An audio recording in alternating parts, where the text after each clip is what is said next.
ಪೇಶ್ವೆಗಳ ಕಾಲದಲ್ಲಿ ಅಸ್ಪೃಶ್ಯರನ್ನ ಪ್ರಾಣಿಗಳಿಗಿಂತಲೂ ಕೀಳಾಗಿ ಹೆಂಗೆ ನಡೆಸ್ಕೊಳ್ತಿದ್ರು ಅಂತ ಅಂದ್ಬಿಟ್ಟು ಬಾಬಾ ಸಾಹೇಬ್ ಅಂಬೇಡ್ಕರ್ ಅವರೇ ಅನಿಲೇಷನ್ ಆಫ್ ಕ್ಯಾಸ್ಟ್ ಪುಸ್ತಕದಲ್ಲಿ, ಜಾತಿ ವಿನಾಶ ಅನ್ನೋ ಪುಸ್ತಕದಲ್ಲಿ ವಿವರವಾಗಿ ಬರೀತಾರೆ. ದಯವಿಟ್ಟು ದತ್ತಾತ್ರೇಯ ಹೊಸಬಾಳೆಯವರು ಹಳೆಬಾಳೆಯವರು ಯಾರ್ಯಾರಿದ್ದೀರಿ RSSನಲ್ಲಿ, ದಯವಿಟ್ಟು ತಾವು ಅದನ್ನು ಓದಿ. ಸರ್ವರಿಗೂ ಸಮಭಾವ ಅಂತ ಇದ್ದಂಥ ಪಕ್ಷದಲ್ಲಿ ನೀವು ಈ ದೇಶದ ಸ್ವಾತಂತ್ರ್ಯ ವೀರರು, 6 ಗ್ಲೋರಿಯಸ್ ಎಪೋಕ್ಸ್, ಭಾರತದ ಉಜ್ವಲವಾದಂಥ ಯುಗ ಅಂತ ಹೇಳುವ ಪೇಶ್ವೆಗಳ ಯುಗದಲ್ಲಿ ಅಲ್ಲಿದ್ದಂಥ ಅಸ್ಪೃಶ್ಯರನ್ನು ಶೂದ್ರರನ್ನು ನಡೆಸ್ಕೊಂಡಂಥ ರೀತಿ ಸರ್ವರಿಗೂ ಸಮಪಾಲು ಇದ್ದರೆ ಯಾತಕ್ಕೆ ಸಮಾಜದಲ್ಲಿ ಸಮಪಾಲು ಸಿಗಲಿಲ್ಲ? ಯದಾ ಯದಾ ಹಿ ಧರ್ಮಸ್ಯ ಗ್ಲಾನಿರ್ಭವತಿ ಭಾರತ ತದಾ ತದಾ ಆತ್ಮಾನಂ ಸೃಜಾಮಿ. ಯಾವಾಗ ಧರ್ಮಕ್ಕೆ ಗ್ಲಾನಿ ಆಗುತ್ತೆ ಆಗೆಲ್ಲ ನಾನು ಹುಟ್ಟು ಬರ್ತೀನಿ ಅಂತ ಕೃಷ್ಣ ಯಾಕೆ ಹೇಳ್ತಾರೆ ಭಗವದ್ಗೀತೆಯಲ್ಲಿ ಅಂತಂದರೆ, ಇಂಥ ಅಮಾನವೀಯದಂಥ ಶೋಷಣೆಯ ವಿರುದ್ಧ ಜನ ಪ್ರತಿಭಟನೆ ಮಾಡಿದಾಗ ಅವರನ್ನು ರಾಕ್ಷಸರಂತೆ ಚಿತ್ರಿಸಿ ಅವ್ರನ್ನ ಕೊಂದಾಕುವುದಕ್ಕೆ ಮತ್ತೆ ಬರ್ತೀನಿ. ಬಾಬಾ ಸಾಹೇಬ್ ಅಂಬೇಡ್ಕರ್ ಅವ್ರನ್ನ ನಿಮಗೆ ಬೇಕಾದಂತೆ ಚಿತ್ರಿಸ್ಕೊಳ್ಳೋಕ್ಕಾಗಲ್ಲ, ಯಾರು ತಮಗೆ ಬೇಕಾದಂತೆ ಚಿತ್ರಿಸ್ಕೊಳ್ಳೋಕ್ಕಾಗಲ್ಲ. ಅವರು ಕಮ್ಯುನಿಸ್ಟರು ಆಗಿರಲಿಲ್ಲ, ನಿಮ್ಮ ರೀತಿ RSS ವಾದಿಗಳು ಆಗಿರಲಿಲ್ಲ, ಅವರು ಶುದ್ಧಾಂಗ ಮಾನವತಾವಾದಿಗಳು ಆಗಿದ್ದರು, ಸಮಾಜವಾದಿಯಾಗಿದ್ದರು. ಸೆಕ್ಯುಲಾರಿಸಮ್ ಅನ್ನುವುದು ಮೂಲಭೂತ ಹಕ್ಕಾಗಿದೆ. ಮೂಲಭೂತ ಹಕ್ಕನ್ನು ಆರ್ಟಿಕಲ್ 13ರ ಪ್ರಕಾರ ಯಾರೂ ಕೂಡ ಕಿತ್ತಾಕಕ್ಕೆ ಬರೋದಿಲ್ಲ.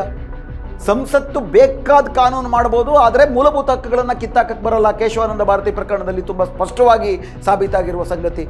ಕಾರ್ಮಿಕರಿಗೆ ಕೊಡಬೇಕಾಗಿರುವ ಕೂಲಿಯನ್ನು ಕದ್ರೆ ಒಬ್ಬ ಫ್ಯಾಕ್ಟ್ರಿ ಮಾಲೀಕ, ಅದು ಕಳ್ಳತನ ಅಲ್ಲ. ಆದರೆ ಜನ ತಮ್ಮ ಹಕ್ಕಿನ ಕೂಲಿಯನ್ನು ಕೇಳಿದ್ರೆ ಅದು ಭಯೋತ್ಪಾದನೆ ಅನ್ನುವ ರೀತಿ ಕಾನೂನು ಇರುವಂಥ ಕಡೆ ಸಮಾಜವಾದ ಇರಲಿ, ನಿಜವಾದಂಥ ಮಾನವೀಯತೆಯೂ ಇರೋದಿಲ್ಲ, ಅದು ಬೇರೆ ಪ್ರಶ್ನೆ. ನಮಸ್ಕಾರ ವೀಕ್ಷಕರೇ, ಸಮಕಾಲೀನದ 513ನೇ ಕಂತಿಗೆ ನಿಮಗೆ ಸ್ವಾಗತ.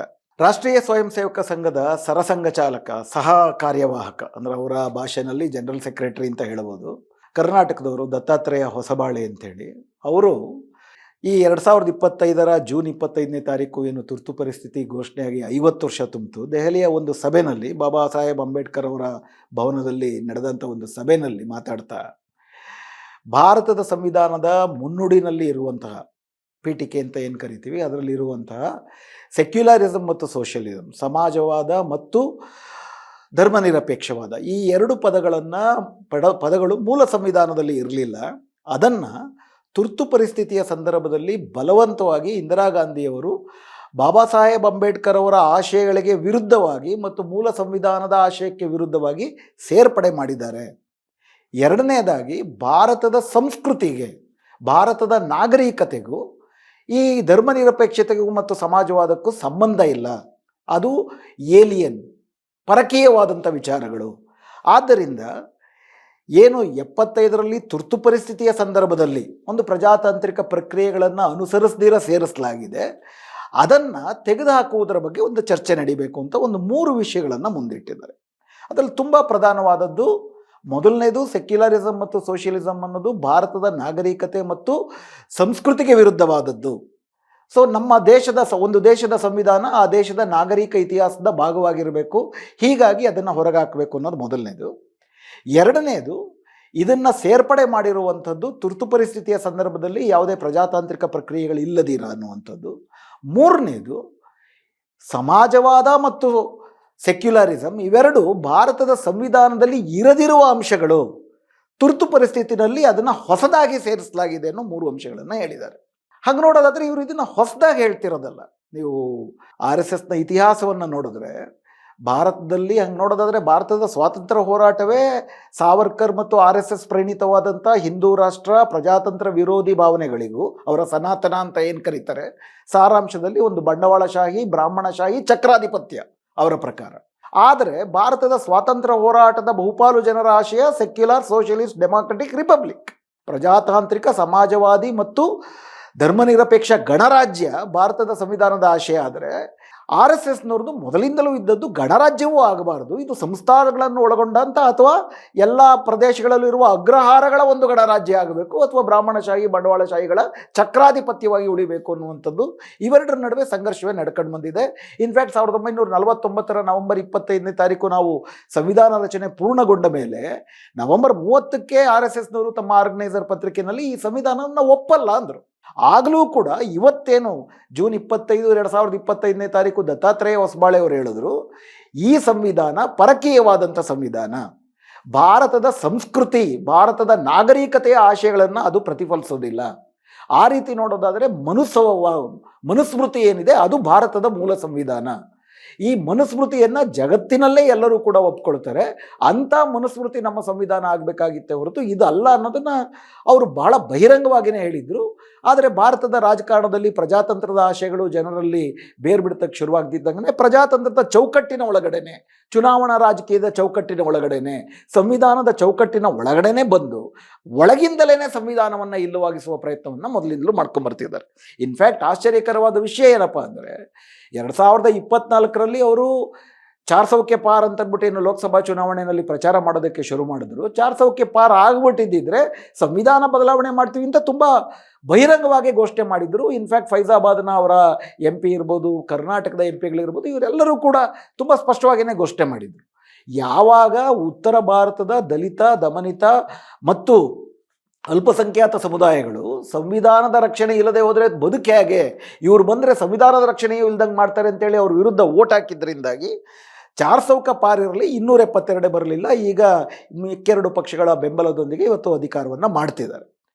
ಆ ಕಾರಣಕ್ಕಾಗಿ ನಂತರದಲ್ಲಿ ಇನ್ನೊಂದೊಂದು ಅಭಿಯಾನ ಶುರು ಮಾಡಿದ್ರು. ನಾವು ನಿಜವಾದಂಥ ಸಂವಿಧಾನದ ರಕ್ಷಕರು, ಸಂವಿಧಾನದ ಸಮ್ಮಾನ ಅಭಿಯಾನ ಅಂತೆಲ್ಲ ಶುರು ಮಾಡಿದ್ರು. ಕರ್ನಾಟಕದಲ್ಲೂ ಮಾಡಿದ್ರು. ಇದ್ರ ಬಗ್ಗೆ ಎಲ್ಲ ನಾವು ಎಪಿಸೋಡ್ಗಳು ಮಾಡಿದ್ದೀವಿ. ಈಗ ಆ ಚುನಾವಣೆ ಆಗಿ 1 ವರ್ಷ ಆಗ್ತಿರೋ ಹೊತ್ತಿನಲ್ಲಿ ಮತ್ತೆ 400 ಸೀಟುಗಳು ಬಂದರೆ ಯಾವ ರೀತಿ ಸಂವಿಧಾನದ ಮೇಲೆ ದಾಳಿ ಮಾಡ್ತಿದ್ರೋ ಅದೇ ಥರ ದಾಳಿಯನ್ನು ಮಾಡೋದಕ್ಕೆ ಶುರು ಮಾಡಿದ್ದಾರೆ. ಅದಕ್ಕೆ ಮುನ್ನುಡಿಯನ್ನು ಈ ಹಿಂದೆ ಏನು ಹೇಳ್ಕೊಂಬರ್ತಿದ್ರು ಅದನ್ನೇ ಇವರು ಮತ್ತೆ ಇವತ್ತು ದತ್ತಾತ್ರೇಯ ಹೊಸಬಾಳೆಯವರು ಸೆಕ್ಯುಲರಿಸಮ್ ಮತ್ತು ಸೋಷಿಯಲಿಸಮ್ನ ಸಂವಿಧಾನದಿಂದ ಕೈ ಬಿಡಬೇಕು. ಬರೀ ಪದಗಳಲ್ಲ, ನಾನು ಈಗಾಗಲೇ ನಾವು ಅವರ ಅರ್ಥವನ್ನೂ ಕೂಡ ಅದರ ಸಾರವನ್ನೇ ಕೈ ಬಿಡಬೇಕು ಅನ್ನೋದು ಇವರ ಉದ್ದೇಶ. ಇದು ಏನಕ್ಕೆ ಮಾಡ್ತಿದ್ದಾರೆ ಅದರ ಬಗ್ಗೆ ನಂತರ ಬರೋಣ. ಪ್ರಧಾನವಾಗಿ ಇವರ 3 ಆಕ್ಷೇಪಣೆಗಳನ್ನು ಒಂದೊಂದಾಗಿ ಅದು ಸರಿಯಾ ತಪ್ಪ ಅನ್ನೋದನ್ನು ಮೊದಲು ಗಂಭೀರವಾಗಿ ಈ ಎಪಿಸೋಡ್ನಲ್ಲಿ ಚರ್ಚೆ ಮಾಡೋಣ. ಹಾಗೆಯೇ ಇವತ್ತು ಇವರು ಈ ಪ್ರಶ್ನೆಯನ್ನು ಯಾಕೆ ಎತ್ತಿದ್ದಾರೆ ಅನ್ನೋದನ್ನು ಕೂಡ ಒಂದು ಚಾರಿತ್ರಿಕ ಹಿನ್ನೆಲೆಯಲ್ಲಿ ಅರ್ಥ ಮಾಡಿಕೊಳ್ಳುವ ಪ್ರಯತ್ನವನ್ನು ಮಾಡೋಣ. ಆ್ಯಕ್ಚುಲಿ ಇದ್ರ ಬಗ್ಗೆ ನಾವು ಈ ಹಿಂದೆ ಒಂದು ಸಣ್ಣ ಪುಟ್ಟ ಎಪಿಸೋಡ್ಗಳು ಮಾಡಿದ್ವಿ. ಆದರೆ ಇವರ ಉದ್ದೇಶವೇ ಪದೇ ಪದೇ ಈಗಾಗಲೇ ಮುಗಿದು ಹೋಗಿರುವಂತಹ ಒಂದು ವಿಷಯವನ್ನು ಅದಕ್ಕೆ ಜೀವ ಕೊಟ್ಟು ಶಾಶ್ವತವಾಗಿ ಅದನ್ನು ಚಾಲ್ತಿನಲ್ಲಿಡುವುದು ಇವರ ಮತ್ತೊಂದು ಕುತಂತ್ರಗಳಲ್ಲಿ ಒಂದು. ಯಾಕಂದರೆ 49ರಲ್ಲಿ ಈ ರೀತಿ ಅವರೇನು ಪ್ರತಿಪಾದಿಸಿದ್ರು ಅದಕ್ಕೆ ದೊಡ್ಡ ಪೆಟ್ಟು ಬಿದ್ದು ರಾಜಕೀಯವಾಗಿ ಮೂಲೆ ಗುಂಪಾಗಬೇಕಾದ ಸಂದರ್ಭದಲ್ಲಿ ಅಲ್ಪ ಸ್ವಲ್ಪ ತಿದ್ದುಪಡಿಗಳನ್ನು ತಮ್ಮ ಕಾರ್ಯತಂತ್ರದಲ್ಲಿ ಮಾಡಿಕೊಂಡು ಉದ್ದೇಶವನ್ನಾಗಿ ಉಳಿಸ್ಕೊಂಡು ಬಂದರು. 2014ರಲ್ಲಿ ಮೋದಿ ಸರ್ಕಾರ ಬಹುಮತದೊಂದಿಗೆ ಬಂದಾದ್ಮೇಲೆ 2015ರಲ್ಲಿ ಅವರೇನು ಮಾಡಿದ್ರು, ಒಂದು ಸತಿ ಸಂವಿಧಾನದ ಪ್ರತಿಗಳನ್ನು ಹಂಚಿದ್ರು. ಆ ಸಂವಿಧಾನದ ಪ್ರತಿನಲ್ಲಿ ಪ್ರಿಯಾಂಬಲ್ನಲ್ಲಿ ಸೆಕ್ಯುಲರ್ ಸೋಷಿಯಲಿಸಮ್ ಇರಲಿಲ್ಲ. ಇದ್ರ ಬಗ್ಗೆ ಚರ್ಚೆ ಮಾಡಿದಾಗ ಇಲ್ಲಿಲ್ಲ, ನಾವು ಮೂಲ ಸಂವಿಧಾನ ಹೇಗಿತ್ತು ಅಂತ ಹಚ್ಚೋದಕ್ಕಷ್ಟೇ ಪ್ರಯತ್ನ ಪಟ್ವಿ ಅಂತ 2015ರಲ್ಲೇ ಒಂದು ಕಿತಾಪತಿ ಶುರು ಮಾಡಿದ್ರು. ಅದಾದ ನಂತರದಲ್ಲಿ ನಿಮಗೆ ಜ್ಞಾಪಕ ಇರಬೇಕು, 2023ರಲ್ಲಿ ಸಂಸತ್ತಿನ ಹೊಸ ಭವನ ಪ್ರಾರಂಭ ಆದಾಗ ಆಗ ಬಂದವರೆಲ್ಲರಿಗೂ ಕೂಡ ಒಂದು ಸಂವಿಧಾನವನ್ನು BJP MP ಗಳು ಕೊಟ್ಟು ಬಂದವರು ಅಂತಂದರೆ ಎಲ್ಲ MP ಗಳಿಗೂ BJPನವರು ಒಂದು ಸಂವಿಧಾನ ಕೊಟ್ಟರು. ಆ ಸಂವಿಧಾನದಲ್ಲೂ ಕೂಡ ಈ ಸೆಕ್ಯುಲರಿಸಮ್ ಸೋಷಿಯಲಿಸಮ್ನ ತೆಗೆದಾಕಿದ್ರು. ನಾವು ಮೂಲ ಸಂವಿಧಾನವನ್ನು ಹಂಚ್ತಾ ಇದ್ದೀವಿ, ಮೂಲ ಸಂವಿಧಾನದಲ್ಲಿ ಇದಿರಲಿಲ್ಲ ಅನ್ನುವ ಚರ್ಚೆಯನ್ನು ಮುಂದಿಟ್ಟರು. ಅದಾದ ನಂತರದಲ್ಲಿ 2020ರಲ್ಲಿ 2022ರಲ್ಲಿ ಅಶ್ವಿನ್ ಉಪಾಧ್ಯಾಯ ಅಂತೇಳಿ RSSನ ಒಬ್ಬ ವಕೀಲರು ಹಾಗೂ RSS ಸಮರ್ಥಕರಾದಂಥ ಮತ್ತು BJPಯ ರಾಜ್ಯಸಭಾ ಸದಸ್ಯರಾಗಿರೋ ಸುಬ್ರಹ್ಮಣ್ಯ ಸ್ವಾಮಿ ಅವರು, ಇವರಿಬ್ಬರು ಕೂಡ ಸುಪ್ರೀಂ ಕೋರ್ಟಲ್ಲೂ ಕೂಡ ಒಂದು ದಾವೆ ಹೊಡೆದರು. ಅದರಲ್ಲಿ ಸಂವಿಧಾನದಲ್ಲಿ ಇರದಿದ್ದಂತಹ 2 ಪದಗಳನ್ನು ಸಂವಿಧಾನಕ್ಕೆ ತಿದ್ದುಪಡಿಯ ಮೂಲಕ ಸೇರಿಸಲಾಗಿದೆ. ಸಂವಿಧಾನದ ಪೀಠಿಕೆಯಲ್ಲಿ ಸೆಕ್ಯುಲರಿಸಮ್ ಮತ್ತು ಸೋಷಿಯಲಿಸಮ್ನ ಅದನ್ನು ಕೈ ಬಿಡಬೇಕು ಅಂತೇಳಿ. ಇದರ ಬಗ್ಗೆ ಸುಪ್ರೀಂ ಕೋರ್ಟ್ನ ದ್ವಿಸದಸ್ಯ ಪೀಠ, ಆಗಿನ ಮುಖ್ಯ ನ್ಯಾಯಾಧೀಶರಾದಂಥ ಸಂಜೀವ್ ಖನ್ನಾ ಅವರ ನೇತೃತ್ವದ ಪೀಠ 2024ರ ನವೆಂಬರ್ನಲ್ಲಿ ಅಂತಿಮವಾದಂಥ ತೀರ್ಪನ್ನು ಕೊಟ್ಟು ಇದು ಒಂದು ಹುರುಳಿಲ್ಲದಂಥ ವಾದ, ಈಗಾಗಲೇ ಈ ಥರ ತಿದ್ದುಪಡಿ ಜಾರಿಯಾಗಿ 50 ವರ್ಷಗಳಾಗಿದ್ದಾವೆ ಮತ್ತು ಧರ್ಮನಿರಪೇಕ್ಷತೆ ಮತ್ತು ಸಮಾಜವಾದ ಅನ್ನುವಂಥದ್ದು ಸಂವಿಧಾನದ ಅಂತರ್ಧಾರೆಯಾಗಿ ಹರ್ಕೊಂಡು ಬಂದಿದೆ. ಅದು ಯಾವುದೇ ಒಂದು ರೀತಿಯಲ್ಲಿ ಈ ಸಮಾಜವನ್ನು ಕಟ್ಟಿಕೊಳ್ಳುವಂಥ ಒಂದು ಕಮ್ಯುನಿಸಮ್ ಅನ್ನುವಂಥ ಒಂದು ಆರ್ಥಿಕ ಪ್ರಣಾಳಿಯಾಗಿ ಅಲ್ಲಿಲ್ಲ. ಎಲ್ಲರಿಗೂ ಏನು ವೆಲ್ಫೇರ್ ಸ್ಟೇಟ್ ಅನ್ನೋ ಪರಿಕಲ್ಪನೆ ಇದೆ, ಕಲ್ಯಾಣ ರಾಜ್ಯದ ಪರಿಕಲ್ಪನೆಯಲ್ಲಿ ಸೋಷಿಯಲಿಸಮ್ ಅನ್ನೋ ಪದವನ್ನು ಉಳಿಸಲಾಗಿದೆ. ಅದೇ ನಮ್ಮ ಸಂವಿಧಾನದಲ್ಲೂ ಇದೆ. ಆದ್ದರಿಂದ ಅದರಲ್ಲಿ ಆಕ್ಷೇಪಣೆ ಮಾಡುವಂಥದ್ದೇನೂ ಇಲ್ಲ. ಧರ್ಮನಿರಪೇಕ್ಷತೆ ಎನ್ನುವಂಥದ್ದು ನಮ್ಮ ಸಂವಿಧಾನದ ಆಶಯದ ಭಾಗವೇ ಆಗಿದೆ. ಇದಲ್ಲದೀರ ಈ ಸೆಕ್ಯುಲರಿಸಮ್ ಮತ್ತು ಸೋಷಿಯಲಿಸಮ್ ಅನ್ನುವಂಥದ್ದು ಭಾರತದ ಸಂವಿಧಾನದ ಮೂಲ ರಚನೆಯ ಭಾಗ ಅಂತೇಳಿ 1973ರ ಕೇಶವಾನಂದ ಭಾರತಿ ಪ್ರಕರಣ, ಅಂದರೆ 1976ರಲ್ಲಿ ಈ ತಿದ್ದುಪಡಿ ಮಾಡೋದಕ್ಕೆ 3 ವರ್ಷಕ್ಕೆ ಮುಂಚೆವೇ ಸಂವಿಧಾನದ 13 ಸದಸ್ಯರ ಪೀಠ ಸೆಕ್ಯುಲಾರಿಸಮ್ ಮತ್ತು ಸೋಷಿಯಲಿಸಮ್ ಅನ್ನೋದು ಸಂವಿಧಾನದ ಮೂಲ ರಚನೆಯ ಭಾಗ ಅಂತ ಹೇಳಿದೆ. 1994ರಲ್ಲಿ ಬೊಮ್ಮಾಯಿ ಪ್ರಕರಣದಲ್ಲೂ ಕೂಡ ಸಂವಿಧಾನದ 9 ಜನರ ಸಾಂವಿಧಾನಿಕ ಸುಪ್ರೀಂ ಕೋರ್ಟ್ನ 9 ಜನರ ಸಾಂವಿಧಾನಿಕ ಪೀಠವು ಕೂಡ ಸೆಕ್ಯುಲಾರಿಸಮ್ ಮತ್ತು ಸೋಷಿಯಲಿಸಮ್ ಅನ್ನೋದು ನಮ್ಮ ಸಂವಿಧಾನದ ಮೂಲ ರಚನೆಯ ಭಾಗ ಅಂತಿದ್ದಾರೆ. 1995ರಲ್ಲೂ ಕೂಡ ಜೀವ ವಿಮಾ ನಿಗಮದ ಒಂದು ಪ್ರಕರಣದಲ್ಲೂ ಕೂಡ ಮತ್ತೊಮ್ಮೆ ಸುಪ್ರೀಂ ಕೋರ್ಟ್ ಅದನ್ನೇ ಪದೇ ಪದೇ ಪ್ರಸ್ತಾಪಿಸಿ ಇದು ಮೂಲ ರಚನೆಯ ಭಾಗ ಅಂತ ಹೇಳಿದ್ದಾರೆ. ಅದರ ಭಾಗವಾಗಿಯೇ 2024ರಲ್ಲೂ ಕೂಡ ತೀರಾ ಇತ್ತೀಚೆಗೂ ಕೂಡ ಸುಪ್ರೀಂ ಕೋರ್ಟ್ನ ದ್ವಿಸದಸ್ಯ ಪೀಠ ಇವೆಲ್ಲವನ್ನೂ ಕೂಡ ಕೋಟ್ ಮಾಡ್ತಾ ಇದು ನಮ್ಮ ಮೂಲ ರಚನೆಯ ಭಾಗ, ಮುನ್ನುಡಿ ಎನ್ನುವಂಥದ್ದು ಸಂವಿಧಾನದ ಮೂಲ ರಚನೆಯ ಆಶಯಗಳ ಸಂಕ್ಷಿಪ್ತ ರೂಪ ಹಾಗೂ ಸಂಸತ್ತಿನ ತಿದ್ದುಪಡಿ ಮಾಡುವಂತಹ ಹಕ್ಕು ಅಧಿಕಾರ ಏನು ಆರ್ಟಿಕಲ್ 368 ಕೊಡುತ್ತೆ, ಅದು ಪೀಠಿಕೆಯನ್ನೂ ತಿದ್ದುಪಡಿ ಮಾಡುವ ಅಧಿಕಾರವನ್ನು ಸಂಸತ್ತಿಗೆ ಕೊಡುತ್ತೆ. ಹೀಗಾಗಿ ಸಂಸತ್ತು ಆ ತಿದ್ದುಪಡಿ ಮಾಡಿರುವುದರಲ್ಲಿ ಯಾವ ತಪ್ಪೂ ಇಲ್ಲ, ಅದು ಸಂವಿಧಾನದ ಆಶಯಕ್ಕೂ ವಿರುದ್ಧವಾಗಿಲ್ಲ. ಈ ರೀತಿ ವಾದಗಳನ್ನು 50 ವರ್ಷ ಆದ ನಂತರವೂ ಕೂಡ ಚಾಲ್ತಿಯಲ್ಲಿ ಇಡುವಂಥದ್ದು ಒಂದು ಹುರುಳಿಲ್ಲದ್ದು, ಇದರಲ್ಲಿ ಯಾವುದೇ ಅರ್ಥವಿಲ್ಲ ಅಂತ ಸ್ಪಷ್ಟವಾದ ಮಾತುಗಳಲ್ಲಿ ಆ ದಾವೆಯನ್ನು ತಿರಸ್ಕರಿಸಿದ್ದಾರೆ. ಇಷ್ಟಾಗಿಯೂ ಈಗ ದತ್ತಾತ್ರೇಯ ಹೊಸಬಾಳೆಯವರು ಮತ್ತೆ ಹಳೆ ಕಥೆಯನ್ನು ಇಟ್ಟು ಇಲ್ಲ ಸೆಕ್ಯುಲರಿಸಮ್ ಸೋಷಿಯಲಿಸಮ್ ಅನ್ನೋದು ನಮ್ಮ ಸಭ್ಯತೆ ನಮ್ಮ ನಾಗರಿಕತೆಗೆ ವಿರುದ್ಧ ಹಾಗೂ ಸಂವಿಧಾನಕ್ಕೆ ವಿರುದ್ಧ ಅಂತಂದ್ಬಿಟ್ಟೆಲ್ಲ ಹೇಳಿದ್ದಾರೆ. ಈಗ ಮತ್ತು ಅದಕ್ಕೆ ಅಂಬೇಡ್ಕರ್ ಹೆಸರನ್ನು ಪದೇ ಪದೇ ತರ್ತಿದ್ದಾರೆ. ಬಾಬಾ ಸಾಹೇಬ್ ಅಂಬೇಡ್ಕರ್ ಇವ್ರ ಬಾಯಿನಲ್ಲಿ ಬರೋಕ್ಕೆ ಶುರುವಾಗಿದ್ದೆ ಈಗ ನಿಮಗೆಲ್ಲರಿಗೂ ಕೂಡ ಗೊತ್ತಿದೆ. ಇನ್ಫ್ಯಾಕ್ಟ್ ಸಂವಿಧಾನದ ಆಶಯಗಳಾಗಿರುವಂತಹ ಲಿಂಗಭೇದವಿಲ್ಲದಂಥ ಸಮಾನತೆಯ ಆಶಯದ ಒಂದು ಸಣ್ಣ ಕಾಯ್ದೆ ಹಿಂದೂ ಕೋಡ್ ಬಿಲ್ನ ಜಾರಿಗೆ ತರುವ ಪ್ರಯತ್ನವನ್ನು ಅಂಬೇಡ್ಕರ್ ಮಾಡಿದಾಗ ಸಂಸತ್ತಿನ ಒಳಗೆ ಮತ್ತು ಹೊರಗೆ ಅಂಬೇಡ್ಕರ್ನ ಧರ್ಮದ್ರೋಹಿ ದೇಶದ್ರೋಹಿ ಅಂತನ್ಬಿಟ್ಟು ದೇಶಾದ್ಯಂತ ಹೀಗೆಳೆದು ಅವಮಾನ ಮಾಡಿದ್ದು ಇದೇ RSSನವರು ಅನ್ನೋದು ತುಂಬ ಸ್ಪಷ್ಟವಾಗಿರುವಂಥ ವಿಷಯ. ಈಗ ಅಂಬೇಡ್ಕರ್ ಅವರ ಆಶಯವೇ ಸಮಾಜವಾದ ಆಗಿರಲಿಲ್ಲ, ಅಂಬೇಡ್ಕರ್ ಅವರ ಆಶಯವೇ ಧರ್ಮನಿರಪೇಕ್ಷತೆ ಆಗಿರಲಿಲ್ಲ ಅನ್ನುವಂಥ ಹಲವಾರು ಕಥೆಗಳನ್ನು ಹೇಳ್ತಿದ್ದಾರೆ.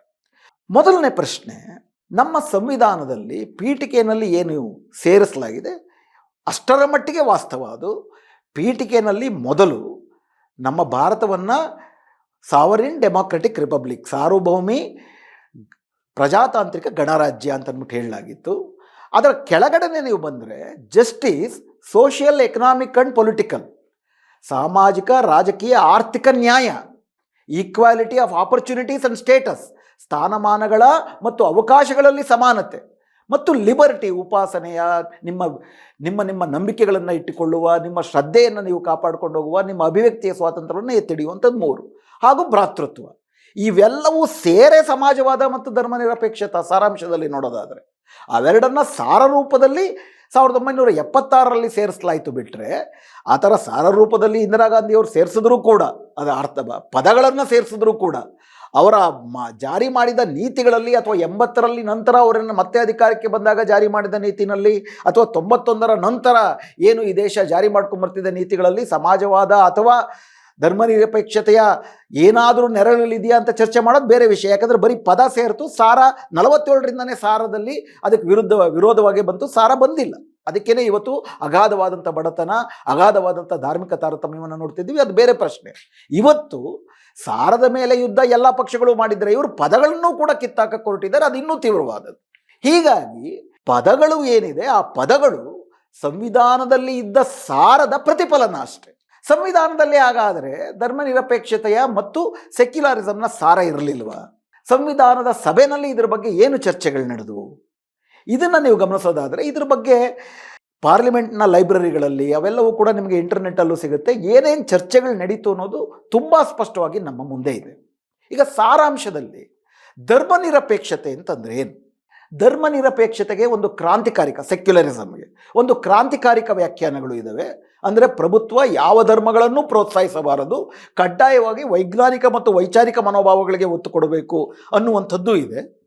ಭಾರತದ ಸಂದರ್ಭಕ್ಕೆ ಬಂದಾಗ ಪ್ರಭುತ್ವ ಯಾವೊಂದು ಧರ್ಮದ ಪರವಾಗಿ ಕೆಲಸ ಮಾಡೋದಿಲ್ಲ, ಸರ್ವಧರ್ಮ ಸಮಭಾವವನ್ನು ಆಚರಿಸುತ್ತೆ. ಪ್ರಭುತ್ವಕ್ಕೂ ಧರ್ಮಕ್ಕೂ ಇರುವ ಸಂಬಂಧವನ್ನು ಮಾತ್ರ ಸೆಕ್ಯುಲರಿಸಮ್ ಹೇಳುತ್ತೆ. ಮತ್ತು ಸಮಾಜದಲ್ಲಿ ಆಯಾ ಧಾರ್ಮಿಕ ಅನುಯಾಯಿಗಳು ತಮ್ಮ ತಮ್ಮ ಧರ್ಮವನ್ನು ಅನುಸರಿಸುವುದಕ್ಕೆ ಸಮಾನವಾದಂಥ ಅವಕಾಶಗಳನ್ನು ಕೊಡಬೇಕು, ಯಾವುದೋ ಒಂದು ಧರ್ಮಕ್ಕೆ ವಿಶೇಷವಾದಂಥ ಸ್ಥಾನಮಾನವನ್ನು ಕೊಡಬಾರ್ದು ಅನ್ನುವುದು ಧರ್ಮನಿರಪೇಕ್ಷತೆಯ ಸಾರ. ಇದನ್ನೇ ಸೆಕ್ಯುಲರಿಸಮ್ ಅಂತೇಳಿ ಪ್ರಿಯಂಬಲ್ನಲ್ಲಿ ಸೇರಿಸಲಾಗಿದೆ. ಬೇರೆ ದೇಶಗಳಲ್ಲಿ ಹಂಗಿಲ್ಲ. ಈಗಾಗಲೇ ಪದೇ ಪದೇ RSSನವ್ರು ಹೇಳೋಂಗೆ ಯಾವ್ಯಾವುದನ್ನು ಇಸ್ಲಾಮಿಕ್ ರಾಷ್ಟ್ರಗಳು ಅಂತ ಕರೆಯಲಾಗ್ತದೆ ಅಲ್ಲಿ ಇಸ್ಲಾಮಿಗೆ ಪ್ರಧಾನವಾದಂಥ ಆದ್ಯತೆಯನ್ನು ಕೊಡಲಾಗುತ್ತೆ. ಉಳಿದ ಧರ್ಮಗಳಿಗೆ ಅವಕಾಶವಿದ್ದರೂ ಕೂಡ ಪ್ರಭುತ್ವ ಪ್ರಧಾನವಾಗಿ ಇಸ್ಲಾಮಿಗೆ ಅಥವಾ ತಾನು ಒಪ್ಪಿಕೊಂಡ ಧರ್ಮಕ್ಕೆ ಸ್ಟೇಟ್ ರಿಲಿಜನ್ ಅಂತ ಏನು ಕರೀತಾರೆ ಅದಕ್ಕೆ ವಿಶೇಷ ಮಹತ್ವವನ್ನು ಕೊಡ್ತಾರೆ. ಆ ಧಾರ್ಮಿಕ ಅನುಯಾಯಿಗಳಿಗೆ ವಿಶೇಷ ಅವಕಾಶ ಸಿಗುತ್ತೆ. ಅದೇ ರೀತಿ ಶ್ರೀಲಂಕಾದಲ್ಲಿರ್ಬೋದು, ಬರ್ಮಾದಲ್ಲಿರ್ಬೋದು ಬುದ್ಧಿಸಮ್ನ ಸ್ಟೇಟ್ ರಿಲಿಜನ್ ಅಂತ ಕರೆದಾಗ ಅಲ್ಲ ಆ ರೀತಿ ಇರುತ್ತೆ. ನೇಪಾಳ್ನಲ್ಲಿ ಹಿಂದೂ ರಾಷ್ಟ್ರ ಅಂತ ಕರ್ಕೊಂಡಿದ್ರು, ಆಮೇಲೆ ಅದು ಗಣರಾಜ್ಯವಾಗಿ ಬದಲಾಯಿತು. ಈ ರೀತಿ ಥಿಯಾಕ್ರಟಿಕ್ ಸ್ಟೇಟ್, ಒಂದು ಧರ್ಮಕ್ಕೆ ಸೇರಿದಂತಹ ಪ್ರಭುತ್ವಗಳಿಗೂ ಒಂದು ಸೆಕ್ಯುಲಾರ್ ಸ್ಟೇಟ್ ಅಂದರೆ ಯಾವ ಧರ್ಮಕ್ಕೂ ಸೇರಿದಂಥ ಪ್ರಭುತ್ವಗಳಿಗೂ ಇರುವ ಮೂಲಭೂತ ವ್ಯತ್ಯಾಸ ಏನಪ್ಪ ಅಂದರೆ, ಒಂದು ದೇಶದ ಒಳಗಡೆ ಯಾವುದೇ ಧರ್ಮವನ್ನು ಬೇಕಾದರೂ ಅನುಸರಿಸಬಹುದಂಥ ಅವಕಾಶಗಳನ್ನು ಕೊಡುತ್ತೆ ಮತ್ತು ಯಾವುದೋ ಒಂದು ಧರ್ಮ ಅನುಸರಿಸ್ತಿದ್ದಾರೆ ಅನ್ನೋ ಕಾರಣಕ್ಕಾಗಿ ತಾರತಮ್ಯ ಮಾಡಲ್ಲ. ಅದನ್ನು ಸೆಕ್ಯುಲಾರಿಸಮ್ ಅಂತಾರೆ. ಈಗ ನಮ್ಮ ಭಾರತದ ಸಂವಿಧಾನದಲ್ಲಿ ಧರ್ಮಕ್ಕೆ ಅನುಗುಣವಾಗಿ ತಾರತಮ್ಯ ಮಾಡುವ ಅವಕಾಶವಿದೆಯಾ? ಸೆಕ್ಯುಲಾರಿಸಮ್ ಪದ ಇರಲಿಲ್ಲ ಅಂತ ಇಟ್ಕೊಳ್ಳೋಣ ಪ್ರಿಯಂಬಲಲ್ಲಿ. ಹಾಗಂದ ಮಾತ್ರಕ್ಕೆ ನಮ್ಮ ಸಂವಿಧಾನದಲ್ಲಿ ಯಾವುದಾದರೂ ಒಂದು ಧರ್ಮಕ್ಕೆ ವಿಶೇಷ ಮಾನ್ಯತೆ ಕೊಡಬೇಕು ಅಂತ ಅಂದ್ಬಿಟ್ಟು ಏನಾದರೂ ಹೇಳಲಾಗಿದೆಯಾ? ಆ ರೀತಿ ಹೇಳಲಾಗಿ ಅದಕ್ಕೆ ತದ್ವಿರುದ್ಧವಾಗಿ ಇಂದಿರಾ ಗಾಂಧಿಯವರು ಧರ್ಮ ನಿರಪೇಕ್ಷತೆ ಅನ್ನೋ ಪದವನ್ನು ಸೇರಿಸಿದ್ರ ಅಂತ ನೀವು ನೋಡಿದ್ರೆ ಆರ್ಟಿಕಲ್ 14, ಆರ್ಟಿಕಲ್ 15, ಆರ್ಟಿಕಲ್ 25, 26, 29 ಇವೆಲ್ಲವನ್ನೂ ಕೂಡ ನೀವು ಗಮನಿಸಿದ್ರೆ ಅವು ಸಾರದಲ್ಲಿ ಹೇಳುವುದೇನು? ಆರ್ಟಿಕಲ್ 14 ಏನು ಹೇಳುತ್ತೆ? Equality before law, equal protection before law. ಅಂದರೆ ಕಾನೂನಿನ ಮುಂದೆ ಎಲ್ಲರೂ ಸಮಾನರು ಮತ್ತು ಎಲ್ಲರಿಗೂ ಕಾನೂನಿನಿಂದ ಸಮಾನವಾದಂಥ ರಕ್ಷಣೆ ಸಿಗುತ್ತೆ. ಕಾನೂನಿನ ಮುಂದೆ ಎಲ್ಲರೂ ಅಂದರೇನು? ನೀವು ಯಾವುದೇ ಜಾತಿಗೆ, ಯಾವುದೇ ವರ್ಗಕ್ಕೆ, ಯಾವುದೇ ಧರ್ಮಕ್ಕೆ, ಯಾವುದೇ ಭಾಷೆಗೆ, ಯಾವುದೇ ಪ್ರದೇಶಕ್ಕೆ ಸೇರಿದವರಾಗಿದ್ದರೂ ಕೂಡ ನೀವು ಭಾರತೀಯ ನಾಗರಿಕರಾಗಿದ್ದರೆ ನಿಮ್ಮನ್ನು ಕೇವಲ ಒಂದು ನಿರ್ದಿಷ್ಟ ಧರ್ಮವನ್ನು ಅನುಸರಿಸ್ತೀರಾ, ಒಂದು ನಿರ್ದಿಷ್ಟ ಜಾತಿಗೆ ಸೇರಿದವರು ಅನ್ನುವ ಕಾರಣಕ್ಕಾಗಿ ಪ್ರಭುತ್ವ ಯಾವುದೇ ತಾರತಮ್ಯ ಮಾಡೋದಿಲ್ಲ. ಅವಕಾಶವನ್ನು ಕೊಡುವುದರಲ್ಲಾಗಲಿ, ಸ್ಥಾನಮಾನವನ್ನು ಕೊಡುವುದರಲ್ಲಾಗಲಿ, ಪ್ರಾತಿನಿಧ್ಯವನ್ನು ಕೊಡುವುದರಲ್ಲಾಗಲಿ ಆ ರೀತಿ ತಾರತಮ್ಯ ಮಾಡುವುದಿಲ್ಲ. ಇದು ನಮ್ಮ ಆರ್ಟಿಕಲ್ 14. ಈ ಆರ್ಟಿಕಲ್ 14 ಸಂವಿಧಾನ ಸಭೆಯಲ್ಲಿ ಇದ್ದಂಥ ಎಲ್ಲ 289 ಸದಸ್ಯರು, ಅದರಲ್ಲಿ ಇವತ್ತಿನ BJPಯ ಮೂಲ ರೂಪವಾಗಿರುವಂತಹ ಭಾರತೀಯ ಜನಸಂಘದ ಪ್ರಥಮ ಅಧ್ಯಕ್ಷ ಶ್ಯಾಮ್ ಪ್ರಸಾದ್ ಮುಖರ್ಜಿಯವರು ಕೂಡ ಅದರ ಸದಸ್ಯರಾಗಿದ್ದರು. ಅಷ್ಟು ಮಾತ್ರ ಅಲ್ಲ, ಕಾಂಗ್ರೆಸ್ನಲ್ಲೇ ಹಿಂದೂ ಮಹಾಸಭಾದ ಪ್ರಾತಿನಿಧ್ಯ ಹೊಂದಂಥ ಹಲವಾರು ಜನ ಸದಸ್ಯರಿದ್ದರು. ಅವರೆಲ್ಲರೂ ಒಪ್ಕೊಂಡು ಮಾಡಿರುವಂಥ ಸಂವಿಧಾನದಲ್ಲೇ ಆರ್ಟಿಕಲ್ 14 ಇದೆ. ಆರ್ಟಿಕಲ್ 15 ಸರ್ಕಾರ ಯಾವುದೇ ಬಗೆಯ ಉತ್ತೇಜನಗಳನ್ನು ಕೊಡಬೇಕಾದ್ರೆ ಧಾರ್ಮಿಕ ತಾರತಮ್ಯ ಮಾಡಲ್ಲ ಅಂತ ಹೇಳುತ್ತೆ. ಆರ್ಟಿಕಲ್ 25, 26, 29 ಈ ದೇಶದಲ್ಲಿರುವ ಪ್ರತಿಯೊಬ್ಬ ವ್ಯಕ್ತಿಗೂ ಕೂಡ ತನಗೆ ಇಚ್ಛೆ ಬಂದಂಥ ರೀತಿಯಲ್ಲಿ ತನ್ನ ಒಂದು ಆಧ್ಯಾತ್ಮಿಕ ಬದುಕನ್ನು ನಡೆಸುವಂತಹ, ಅಂದರೆ ದೇವರನ್ನು ಒಪ್ಪುವ, ದೇವರನ್ನು ನಿರಾಕರಿಸುವ, ಯಾವುದೇ ದೇವರನ್ನು ಆರಾಧಿಸುವ, ಯಾವುದೇ ಧರ್ಮವನ್ನು ಅನುಸರಿಸುವ, ಯಾವುದೇ ಧರ್ಮದ ಅನುಸರಣೆಗೆ ಬೇಕಾಗಿರುವ ಸಂಸ್ಥೆಗಳನ್ನು ರೂಪಿಸಿಕೊಡುವ, ಆ ಸಂಸ್ಥೆಗಳನ್ನು ನಿರ್ವಹಿಸುವ, ಇವೆಲ್ಲ ಹಕ್ಕುಗಳನ್ನು ಕೂಡ ಆರ್ಟಿಕಲ್ 25 ಮತ್ತು 26 ಕೊಡುತ್ತೆ. ಇದನ್ನು ಬಿಟ್ಟರೆ ಸೆಕ್ಯುಲಾರಿಸಮ್ ಅಂತ ಬೇರೆ ಏನಿರುತ್ತೆ? ನೀವು ಸೆಕ್ಯುಲಾರಿಸಮ್ ಅನ್ನೋ ಪದ ಹಾಕದೇ ಇದ್ರೂ ಇವೆಲ್ಲವೂ ಇತ್ತು. ಹೀಗಾಗಿಯೇ ಭಾರತ ಮೊದಲಿಂದಲೂ ಇದೊಂದು ಸೆಕ್ಯುಲಾರ್ ಡೆಮಾಕ್ರೆಟಿಕ್ ರಿಪಬ್ಲಿಕ್. ಆದ್ದರಿಂದ ಈ ಸಾರವನ್ನು ಸೆಕ್ಯುಲಾರಿಸಮ್ ಅನ್ನೋ ಪದವಾಗಿ ಪ್ರಿಯಂಬಲ್ನಲ್ಲಿ ಸೇರಿಸಿರೋದು ಬಿಟ್ಟರೆ ಹೊಸದಾಗಿ ಸೆಕ್ಯುಲಾರಿಸಮ್ನ ಆಶಯವನ್ನು ಸಂವಿಧಾನದಲ್ಲಿ ತುರ್ತು ಪರಿಸ್ಥಿತಿನಲ್ಲಿ ಸೇರಿದ್ದಲ್ಲ. ಇನ್ಫ್ಯಾಕ್ಟ್ ಸ್ವಾತಂತ್ರ್ಯದ ಹೋರಾಟದ ಭಾಗವಾಗಿ ರೂಪುಗೊಂಡಂಥ ಸಂವಿಧಾನದ ಸಭೆಯಲ್ಲಿ 289 ಜನ ಸದಸ್ಯರು ಕೂಲಂಕುಷವಾಗಿ ಚರ್ಚೆ ಮಾಡಿ ಬಾಬಾ ಸಾಹೇಬ್ ಅಂಬೇಡ್ಕರ್ ಅವರ ನೇತೃತ್ವದಲ್ಲಿ ಆರ್ಟಿಕಲ್ 14, 15, 25, 26, 29 ಎಲ್ಲ ಸೇರಲ್ಪಟ್ಟಿವೆ.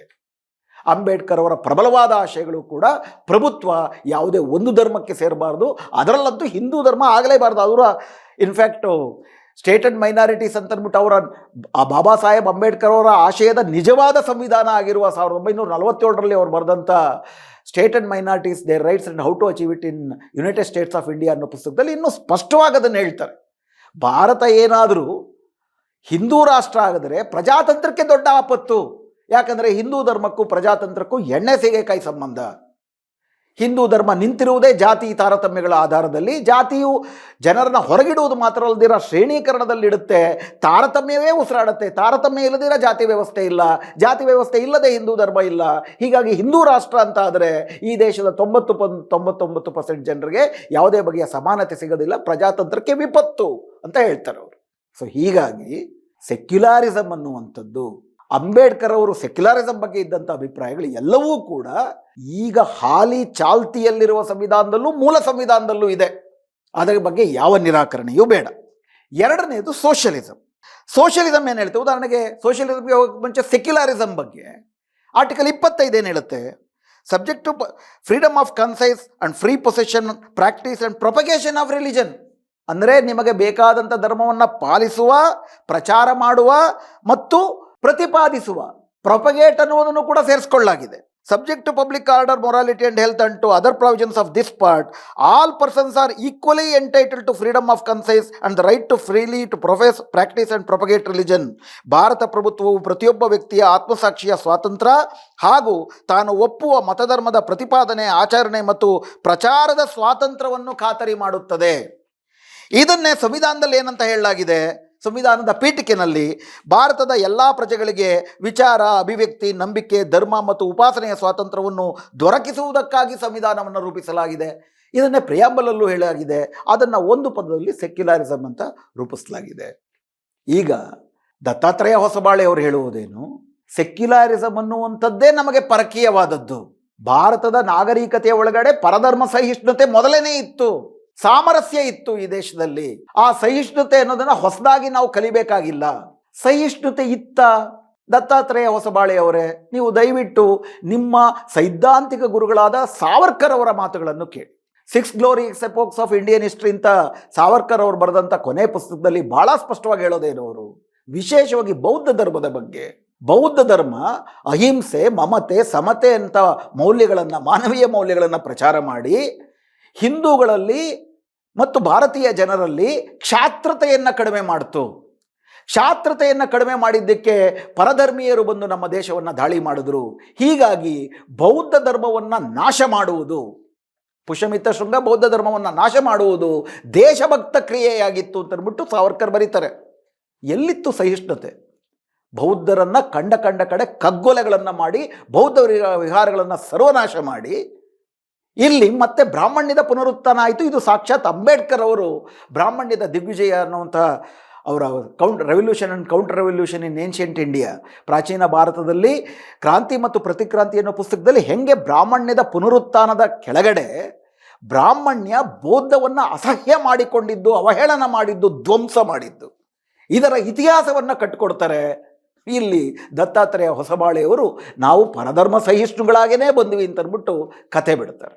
ಅದೇ ರೀತಿ ಬೌದ್ಧರಿಗೂ ಜೈನರಿಗೂ, ವೈಷ್ಣವಕ್ಕೂ ಶೈವಕ್ಕೂ ಬೆಳಗಾಯಿತು ಅಂತಂದರೆ ನೀವು ನೋಡ್ಬೋದು, ಉಡುಪಿಯ ಮಠಕ್ಕೂ ಮತ್ತು ಶೃಂಗೇರಿ ಮಠಕ್ಕೂ ಏನು ಜಗಳ ಇರೋದು? ಸಾರದಲ್ಲಿ ಅದು ಶೈವ, ಬ್ರಾಹ್ಮಣದ ಒಳಗಡೆ ಇರುವ ಶೈವಕ್ಕೂ ವೈಷ್ಣವಕ್ಕೂ ಇರುವ ಜಗಳ. ಎಲ್ಲಿದೆ ಸಹಿಷ್ಣುತೆ? ಬೇರೆ ಯಾವುದೋ ದೇಶದಲ್ಲಿದೆ ಅಂತ ನಾನು ಹೇಳ್ತಿಲ್ಲ.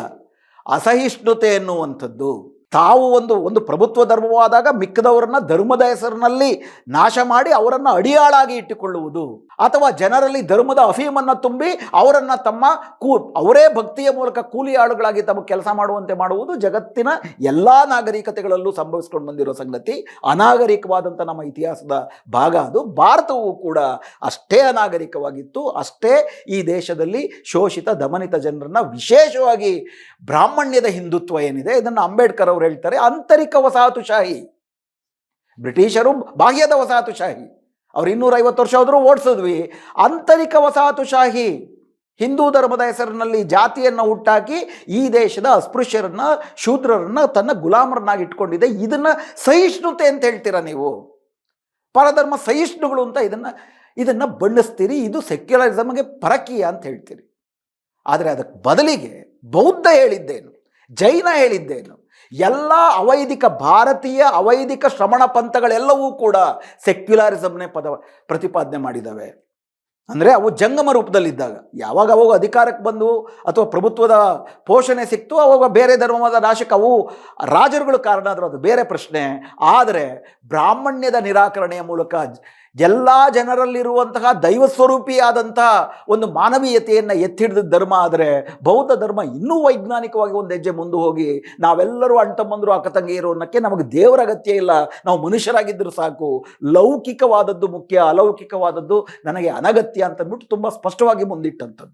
ಹೀಗಾಗಿ ಭಾರತೀಯ ಪರಂಪರೆಯಲ್ಲಿ, ಅಬ್ರಾಹ್ಮಣ ಪರಂಪರೆಯಲ್ಲಿ, ಅವೈದಿಕ ಪರಂಪರೆಯಲ್ಲಿ ಸರ್ವಧರ್ಮ ಸಮಭಾವದ ಒಟ್ಟುಗೂಡಿ ಬದುಕುವ ಈ ಥರ ಹಲವಾರು ಪರಿಕಲ್ಪನೆಗಳು ಅಂತರ್ಗತವಾಗಿ ಹಾದು ಹೋಗಿ ಬಂದಿದ್ದಾವೆ. ಅವೆಲ್ಲವನ್ನೂ ಕೂಡ ಈಗ ಹಿಂದುತ್ವ ಬ್ರಾಹ್ಮಣ್ಯ ಒಳ ನುಗ್ಗಿ ಅದನ್ನು ಮತ್ತೆ ತಮಗೆ ಹೆಂಗೆ ಬೇಕೋ ಹಂಗೆ ಬಗ್ಗಿಸ್ತೀವಿ, ಅದು ವರ್ತಮಾನದ ಸಂಗತಿ. ಆದರೆ ಸೆಕ್ಯುಲಾರಿಸಮ್ ಭಾರತೀಯ ಅಲ್ಲ ಅನ್ನುವುದಕ್ಕೆ ಯಾವುದೇ ಅರ್ಥವಿಲ್ಲ. ಇನ್ಫ್ಯಾಕ್ಟ್ ಅಂಬೇಡ್ಕರ್ ಅವರು, ಬಾಬಾ ಸಾಹೇಬ್ ಅಂಬೇಡ್ಕರ್ ಅವರು, ಸಂವಿಧಾನ ಬರೆದಂಥ ಅಂಬೇಡ್ಕರ್ ಅವರು ಲಿಬರ್ಟಿ, ಈಕ್ವಾಲಿಟಿ ಆ್ಯಂಡ್ ಫ್ರೆಟರ್ನಿಟಿ, ಸ್ವಾತಂತ್ರ್ಯ, ಸಮಾನತೆ ಮತ್ತು ಭ್ರಾತೃತ್ವ ಅನ್ನೋ ಈ 3 ಮೌಲ್ಯಗಳನ್ನು ನಾನು ಪಡ್ಕೊಂಡಿರುವುದೇ ಬುದ್ಧನಿಂದ ಅಂತಂದ್ಬಿಟ್ಟು ಹೇಳ್ತಾರೆ. ಹಾಗಿದ್ದ ಮೇಲೆ ಅದು ಹೆಂಗೆ ಪರಕೀಯವಾದದ್ದಾಗುತ್ತೆ? ಯಾಕಂದರೆ ನೀವು ಪರಕೀಯರು ಈ ಮೌಲ್ಯಗಳಿಗೆ. RSS ಈ ಮೌಲ್ಯಗಳಿಗೆ ಪರಕೀಯ. ಮತ್ತು ವಿಶೇಷವಾಗಿ ಇವತ್ತಿಗೂ ಕೂಡ ಈ ದೇಶವನ್ನು ಅಸಮಾನತೆಯ ಆಧಾರದಲ್ಲಿ, ಬ್ರಾಹ್ಮಣ್ಯದ ಜಾತೀಕರಣದ ಆಧಾರದಲ್ಲಿ ಈ ದೇಶವನ್ನು ಉಳಿಸಿಕೊಳ್ಳುವ ಆ ರೀತಿಯ ಬ್ರಾಹ್ಮಿನಿಕಲ್ ಸೋಷಿಯಲ್ ಆರ್ಡರ್, ಬ್ರಾಹ್ಮಣೀಯ ಸಾಮಾಜಿಕ ವ್ಯವಸ್ಥೆಯನ್ನು ಮರು ಸ್ಥಾಪನೆ ಮಾಡುವ ಉದ್ದೇಶದಿಂದಲೇ ಸಂವಿಧಾನದಲ್ಲೂ ಸೆಕ್ಯುಲರಿಸಮ್ ಇರಬಾರ್ದು, ನಿಮಗೆ ಸಂವಿಧಾನದಲ್ಲೂ ಅರ್ಥದಲ್ಲೂ ಇರಬಾರ್ದು, ಸಮಾಜದಲ್ಲೂ ಇರಬಾರ್ದು ಅನ್ನೋದು ನಿಮ್ಮ ಪ್ರಧಾನವಾದ ಉದ್ದೇಶ ಆಗಿದೆ. ಎರಡನೇದು, ಸೋಷಿಯಲಿಸಮ್ ಇರಲಿಲ್ವಾ? ನಮ್ಮ ಆಶಯಗಳಲ್ಲಿ ಸೋಷಿಯಲಿಸಮ್ ಇರಲಿಲ್ವಾ? ದತ್ತಾತ್ರೇಯ ಹೊಸಬಾಳೆ ಅವರು ಹೇಳುವುದು, ನಮಗದೇನು ಬೇರೆಯವರು ಕಲಿಸ್ಬೇಕಾಗಿಲ್ಲ, ವಸುದೈವ ಕುಟುಂಬ, ಎಲ್ಲರಿಗೂ ಒಳ್ಳೆಯದಾಗಲಿ ಅನ್ನುವಂಥದ್ದು ನಮ್ಮ ಸಮಾಜದ ಒಳಗಡೆನೇ ಇತ್ತು.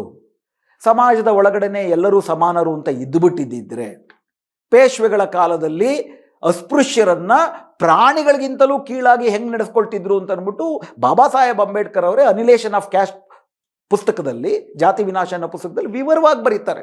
ದಯವಿಟ್ಟು ದತ್ತಾತ್ರೇಯ ಹೊಸಬಾಳೆಯವರು, ಹಳೆಬಾಳೆಯವರು ಯಾರ್ಯಾರಿದ್ದೀರಿ RSSನಲ್ಲಿ, ದಯವಿಟ್ಟು ತಾವು ಅದನ್ನು ಓದಿ. ಸರ್ವರಿಗೂ ಸಮಭಾವ ಅಂತ ಇದ್ದಂಥ ಪಕ್ಷದಲ್ಲಿ ನೀವು ಈ ದೇಶದ ಸ್ವಾತಂತ್ರ್ಯ ವೀರರು, 6 ಗ್ಲೋರಿಯಸ್ ಎಪೋಕ್ಸ್, ಭಾರತದ ಉಜ್ವಲವಾದಂಥ ಯುಗ ಅಂತ ಹೇಳುವ ಪೇಶ್ವೆಗಳ ಯುಗದಲ್ಲಿ ಅಲ್ಲಿದ್ದಂಥ ಅಸ್ಪೃಶ್ಯರನ್ನು, ಶೂದ್ರರನ್ನು ನಡೆಸ್ಕೊಂಡಂಥ ರೀತಿ ಸರ್ವರಿಗೂ ಸಮಪಾಲು ಇದ್ದರೆ ಯಾತಕ್ಕೆ ಸಮಾಜದಲ್ಲಿ ಸಮಪಾಲು ಸಿಗಲಿಲ್ಲ? ಬ್ರಾಹ್ಮಣೀಯ ವಿಚಾರಧಾರೆಯಲ್ಲಿ ಎಲ್ಲರೂ ಸಮಾನರು ಅಲ್ಲವೇ ಅಲ್ಲ, ಚಾತುರ್ವರ್ಣ್ಯವೇ ನಿಂತಿರುವುದೇ ಗುಣಕರ್ಮ ವಿಭಾಗಶಃ. ಅವರವರ ಗುಣ ಅಂದರೆ ಪ್ರತಿ ಜಾತಿಗೊಂದು ಗುಣ ಇರುತ್ತೆ, ಆ ಗುಣ ನೀವು ತಿನ್ನೋ ಆಹಾರದಿಂದ ಬರುತ್ತೆ. ಉದಾಹರಣೆಗೆ ನಿಮ್ಮ ಕರ್ಮ, ಗುಣಕರ್ಮ, ನಿಮ್ಮ ಪಾಪಕರ್ಮಗಳು, ಪೂರ್ವಜನ್ಮದಲ್ಲಿ ನೀವು ಮಾಡಿದ ಪಾಪಕರ್ಮಗಳಿಂದಾಗಿ ಈ ಜನ್ಮದಲ್ಲಿ ಅದಕ್ಕೆ ಋಣ ತೀರಿಸಬೇಕು ಅಂತಂದರೆ ನೀವು ಯಾವ್ಯಾವ ವರ್ಣ ಏನೇನು ಕೆಲಸ ಹೇಳುತ್ತೋ ಅದನ್ನು ಮಾಡ್ಕೊಂಡೇ ಇರಬೇಕು. ವರ್ಣ ಸಂಕರ ಆಗಬಾರದು. ಇವೆಲ್ಲವೂ ಮನುಸ್ಮೃತಿಯ ಭಾಗ. ಮನುಸ್ಮೃತಿ ಸಂವಿಧಾನ ಆಗಬೇಕು ಅಂತ ನೀವು ಹೇಳ್ತೀರಿ. ಮತ್ತು ಎಲ್ಲರಿಗೂ ಸಮಬಾಳು ನಮ್ಮ ಸಂಸ್ಕೃತಿನಲ್ಲೇ ಇತ್ತು ಅಂದರೆ ನಿಮ್ಮ ಸಂಸ್ಕೃತಿ ಮನುಸ್ಮೃತಿಯ ಸಂಸ್ಕೃತಿ. ಮನುಸ್ಮೃತಿನಲ್ಲಿ ಈ 4 ಮತ್ತು ಭಗವದ್ಗೀತೆಯಲ್ಲಿ ಅಂಬೇಡ್ಕರ್ ಭಾಳ ಸ್ಪಷ್ಟವಾಗಿ ಹೇಳ್ತಾರೆ. ಒಂದು ಕಡೆ ಭಗವದ್ಗೀತೆ ಮನುಸ್ಮೃತಿಯ ಸಾರ ಸಂಗ್ರಹ.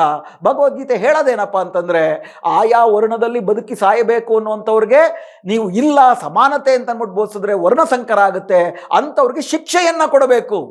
ಯದಾ ಯದಾ ಹಿ ಧರ್ಮಸ್ಯ ಗ್ಲಾನಿರ್ಭವತಿ ಭಾರತ ತದಾ ತದಾ ಆತ್ಮಾನಂ ಸೃಜಾಮಿ.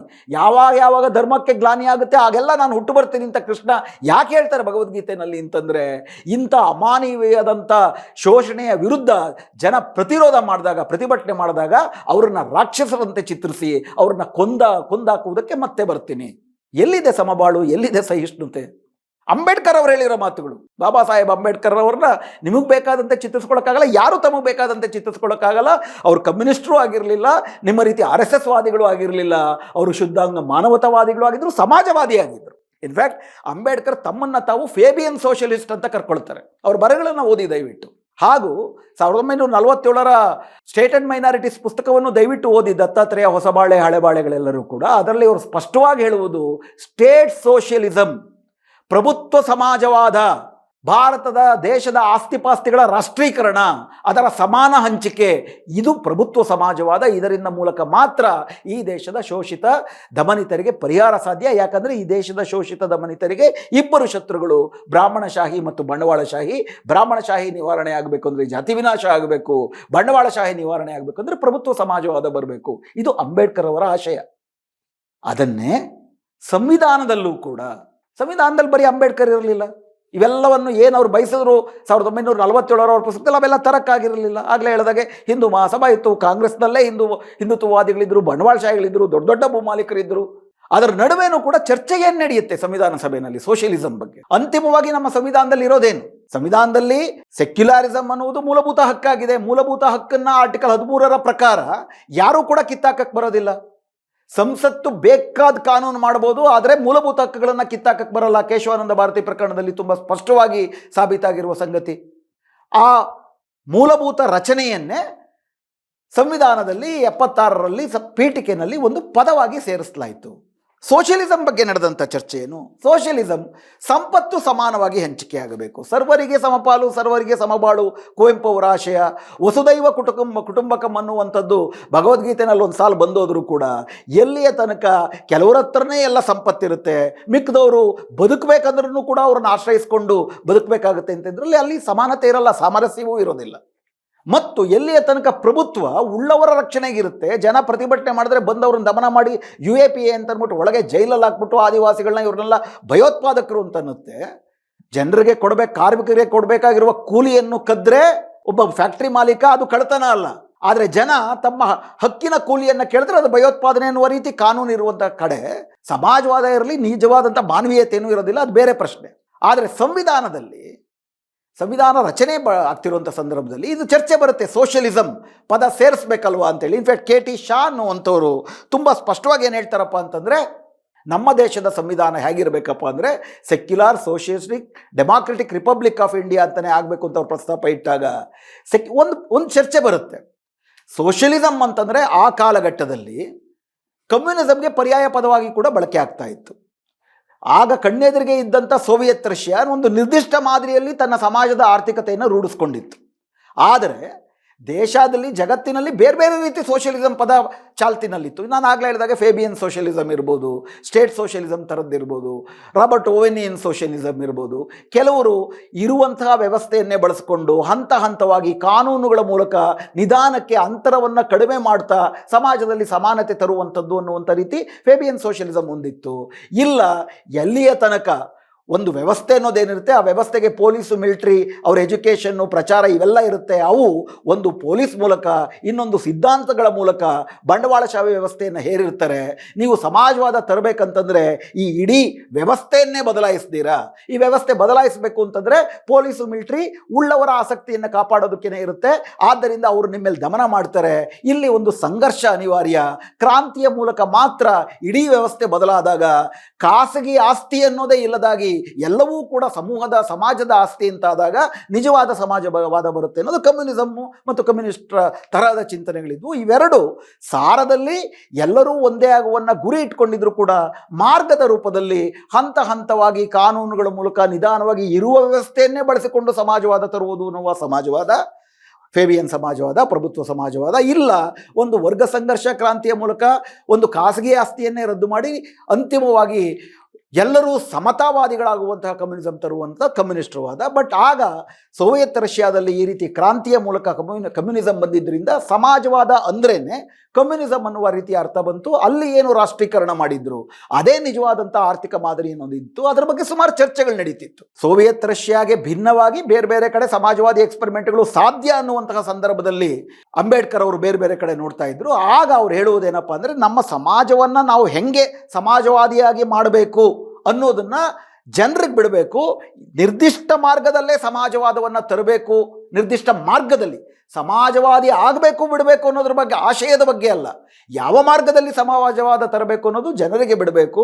ಅದನ್ನು ನಾವು ಸಂವಿಧಾನದಲ್ಲಿ ಈಗಲೇ ಬರೆದಿಡಕ್ಕೆ ಬರೋದಿಲ್ಲ, ಅದು ಜನ ತಮ್ಮ ಆಯ್ಕೆಯ ಮೂಲಕ ತರ್ತಾರೆ. ಆದರೆ ಸಮಾಜವಾದದ ಆಶಯ ಇದೆಯೋ ಇಲ್ವೋ ಸಂವಿಧಾನದಲ್ಲಿ ಅನ್ನೋದ್ರ ಬಗ್ಗೆ ದೀರ್ಘವಾಗಿ ಉತ್ತರ ಕೊಡ್ತಾ, ಇನ್ಫ್ಯಾಕ್ಟ್ ಈ ಪಾರ್ಲಿಮೆಂಟ್ ಲೈಬ್ರರಿನಲ್ಲೇ ಈ ಚರ್ಚೆಗಳ ಬಗ್ಗೆ ಇದೆ. ಅದರ ಒಂದು ಪುಟಗಳು ನಿಮ್ಮ ಪರದೆಯ ಮೇಲೆ ಬರುತ್ತೆ, ನೀವು ನೋಡ್ಬೋದು. ಅದರಲ್ಲಿ KT ಶಾಗೆ ಉತ್ತರ ಕೊಡ್ತಾ ಅಂಬೇಡ್ಕರ್ ಹೇಳ್ತಾರೆ, the second reason is that the amendment is purely superfluous. KT Shah ಅವರು ಸಮಾಜವಾದಿ ಅಂತ ತಿದ್ದುಪಡಿ ಮಾಡಿ ಗಣರಾಜ್ಯದ ಘೋಷಣೆಗಳಿಗೆ ಅಂತ ಹೇಳುವಂಥ ತಿದ್ದುಪಡಿಯ ಪ್ರಸ್ತಾಪ ಏನಿದೆ ಅದು ಅನಗತ್ಯ, ಅದು ಬೇಕಾಗಿಲ್ಲ.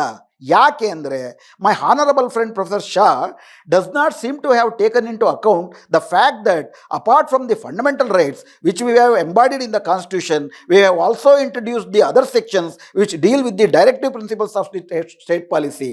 ಪ್ರೊಫೆಸರ್ ಶಾ ಅವರು ಗಮನಿಸದೇ ಇರೋ ವಿಷಯ ಏನಪ್ಪ ಅಂದರೆ, ನಮ್ಮ ಸಂವಿಧಾನದಲ್ಲಿ ನಾವು ಹೆಂಗೆ ಮೂಲಭೂತ ಹಕ್ಕುಗಳನ್ನು ಅಡಕಗೊಳಿಸಿದ್ದೇವೆಯೋ ಅದೇ ರೀತಿ ಪ್ರಭುತ್ವ ನಿರ್ದೇಶನ ತತ್ವಗಳು ಪಾರ್ಟ್ 4 ಪರಿಚ್ಛೇದ 4ರಲ್ಲಿ ಪ್ರಭುತ್ವ ನಿರ್ದೇಶನ ತತ್ವಗಳು, ಸರ್ಕಾರ ಯಾವ ನಿರ್ದೇಶನಗಳ ಮೇಲೆ ತನ್ನ ನೀತಿಗಳನ್ನು ಮಾಡಬೇಕು ಅನ್ನೋ ಒಂದು ಪರಿಚ್ಛೇದವನ್ನು ಅಡಕ ಮಾಡಿದ್ದೇವೆ. If my honourable friend were to read the articles content in part 4, ಪರಿಚ್ಛೇದ 4ರಲ್ಲಿರುವಂತಹ ವಿಷಯಗಳನ್ನು ನಮ್ಮ ಸ್ನೇಹಿತರು ನೋಡೋದಾದರೆ, he will find that both the legislature as well as the executive have been placed by this constitution under certain definite obligation as to form their policy. ಸರ್ಕಾರ ಮತ್ತು ಶಾಸಕಾಂಗ ಎರಡೂ ಕೂಡ, ಕಾರ್ಯಾಂಗ ಶಾಸಕಾಂಗ ಎರಡೂ ಕೂಡ ಒಂದು ನಿರ್ದಿಷ್ಟ ರೀತಿಯಲ್ಲೇ ತಮ್ಮ ನೀತಿಗಳನ್ನು ರೂಪಿಸಿಕೊಳ್ಳಬೇಕು ಅನ್ನುವಂತಹ ಹೊಣೆಗಾರಿಕೆಯನ್ನು ನಮ್ಮ ಸಂವಿಧಾನ ಅವ್ರ ಮೇಲೆ ನೀಡಿದೆ. ನಾವು to read only article 31 which deals with the matter, it says that state shall in particular directs its policy towards securing that the citizens, men, women equally have the right to an adequate means of livelihood. Second, third and fourth, that the ownership and control of the material resources of the community are also distributed as best to subserve the common good. That the operation of the economic system does not result in the concentration of the wealth and means of production to the common detriment. That there is equal pay for equal work for both men and women. There are some other items more or less in the same strain. ವಿವರಿಸ್ತಾರೆ ಏನೇನು ಅಂಶಗಳನ್ನು ಕೊಡಲಾಗಿದೆ. ಸಮಾಜವಾದದ ಮೂಲ ಅಂಶಗಳೇನಿದ್ದಾವೆ ಅವೆಲ್ಲವೂ ಕೂಡ directive principles of state ಪಾಲಿಸಿನಲ್ಲಿ ನಾವು ಈಗಾಗಲೇ ಅಡಕ ಮಾಡಿದ್ದೀವಿ. ಸಮಾನ ಕೆಲಸಕ್ಕೆ ಸಮಾನ ವೇತನ, ಗಂಡು ಹೆಣ್ಣು ಭೇದ ಭಾವ ಇಲ್ಲದಿರುವುದು, ಆರ್ಥಿಕ ನೀತಿಗಳನ್ನು ರೂಪಿಸಬೇಕಾದರೆ ಸಂಪತ್ತು ಒಂದು ಕಡೆ ಕೇಂದ್ರೀಕರಣವಾಗದಂತೆ ಮತ್ತು ದೇಶದ ಸಂಪತ್ತು ಎಲ್ಲರಿಗೂ ಕೂಡ ಸಮಾನವಾಗಿ ಲಭ್ಯವಾಗುವಂತೆ ಕಾನೂನುಗಳನ್ನು ರೂಪಿಸಬೇಕು. ಇವೆಲ್ಲವನ್ನು ಕೂಡ ಅಡಕಗೊಳಿಸಲಾಗಿದೆ. ಅಂತಿಮವಾಗಿ ಏನು ಕೇಳ್ತಾರೆ ಕೆ ಟಿ ಶಾ ಅವರನ್ನು, what I would like to ask professor Shah is this. ಆದ್ದರಿಂದ ನಾನು ಪ್ರೊಫೆಸರ್ ಶಾ ಅವರನ್ನ ಕೇಳ ಬಯಸ್ತೀನಿ, if these directive principles to which I have drawn attention are not socialistic in their direction and in their content, I fail to understand what more socialism can be. ಪ್ರಭುತ್ವ ನಿರ್ದೇಶನ ತತ್ವಗಳಲ್ಲಿ ಈಗ ನೀವೇನು ಅಡಕ ಮಾಡಿದ್ದೀವಿ, ಇದು ಸಮಾಜವಾದಿ ಆಶಯಗಳನ್ನು ಮತ್ತು ಸಮಾಜವಾದಿ ದಿಕ್ಕಿನಲ್ಲಿ ಇಲ್ಲ ಇದು ಅನ್ನೋದಾದರೆ, ಸಮಾಜವಾದ ಹಂಗಂದ್ರೆ ಅಂದರೆ ಬೇರೆ ಏನು ಅರ್ಥ ಇರುತ್ತೆ ಸಮಾಜವಾದಕ್ಕೆ ಅಂತ ಕೇಳಿ, ಇವೆಲ್ಲವೂ ಸಮಾಜವಾದವನ್ನೇ ಹೇಳ್ತಿದೆ ಅಂತ ಹೇಳ್ತಾರೆ. ಅರ್ಥಾತ್ ನಮ್ಮ ಸಂವಿಧಾನದಲ್ಲಿ ಸಮಾಜವಾದಿ ಆಶಯಗಳಿದ್ದಾವೆ. ಉದಾಹರಣೆಗೆ ಇನ್ನೂ ನಿರ್ದಿಷ್ಟವಾಗಿ ಹೇಳೋದಾದರೆ 4ನೇ ಪರಿಚ್ಛೇದದ ಆರ್ಟಿಕಲ್ 38(1) ಏನು ಹೇಳುತ್ತೆ, ಭಾರತದ ಎಲ್ಲ ಸಾಂವಿಧಾನಿಕ ಸಂಸ್ಥೆಗಳು ಈ ದೇಶದ ಎಲ್ಲ ಜನರಿಗೆ ಆರ್ಥಿಕ ನ್ಯಾಯವನ್ನು ಒದಗಿಸುವಂತೆ ಆದೇಶಿಸಲಾಗುವುದು. ಆರ್ಥಿಕ ನ್ಯಾಯ ಅಂತಂದರೆ ತಾರತಮ್ಯ ಇರದಿರ, ಬಡವ ಬಲ್ಲಿದ ಅನ್ನೋ ತಾರತಮ್ಯ ಇಲ್ಲದಿರ. 38(2) ಪ್ರಭುತ್ವವು ಆದಾಯಗಳಲ್ಲಿನ ಅಸಮಾನತೆಯನ್ನು ಮತ್ತು ಸ್ಥಾನಮಾನ, ಸೌಲಭ್ಯ ಮತ್ತು ಅವಕಾಶಗಳಲ್ಲಿನ ಅಸಮಾನತೆಯನ್ನು ನಿವಾರಿಸಲು ಶ್ರಮಿಸುವುದು. ಆದಾಯದಲ್ಲಿರುವ ಅಸಮಾನತೆ, ಒಬ್ಬರಿಗೆ ಗಂಟೆಗೆ 9 ಕೋಟಿ, ಒಬ್ಬರಿಗೆ ವರ್ಷ ಎಲ್ಲ ದುಡಿದ್ರು 1 ಲಕ್ಷ ಅನ್ನೋ ತಾರತಮ್ಯ ಇರಬಾರ್ದು. ಆರ್ಟಿಕಲ್ 39(a) ದೇಶದ ಎಲ್ಲ ವ್ಯಕ್ತಿಗಳಿಗೂ ಅತ್ಯಗತ್ಯ ಜೀವನೋಪಾಯಗಳನ್ನು ಸಮಾನವಾಗಿ ಪಡೆದುಕೊಳ್ಳುವ ಹಕ್ಕನ್ನು ಖಾತರಿಪಡಿಸಲಾಗುವುದು. ಆರ್ಟಿಕಲ್ 39(b) ಸಮುದಾಯದ ಸಂಪತ್ತಿನ ಮೇಲೆ ಒಡೆತನವನ್ನು ಸಮುದಾಯದ ಸಾರ್ವತ್ರಿಕ ಒಳಿತಿಗಾಗಿ ಬಳಸುವಂತೆ ನಿಯೋಜಿಸಲಾಗುವುದು. ಆರ್ಟಿಕಲ್ 39(c) ಆರ್ಥಿಕ ನೀತಿಗಳು ಸಂಪತ್ತು ಒಂದು ಕಡೆ ಕೇಂದ್ರೀಕರಣವಾಗದಂತೆ ರೂಪಿಸಲಾಗುವುದು. 39(d) ಗಂಡು ಮತ್ತು ಹೆಣ್ಣು ಮಕ್ಕಳ ನಡುವೆ ಸಮಾನ ಕೆಲಸಕ್ಕೆ ಸಮಾನ ವೇತನ. ಆರ್ಟಿಕಲ್ 41 ಎಲ್ಲರಿಗೂ ಉದ್ಯೋಗ ಮತ್ತು ಶಿಕ್ಷಣದ ಹಕ್ಕು.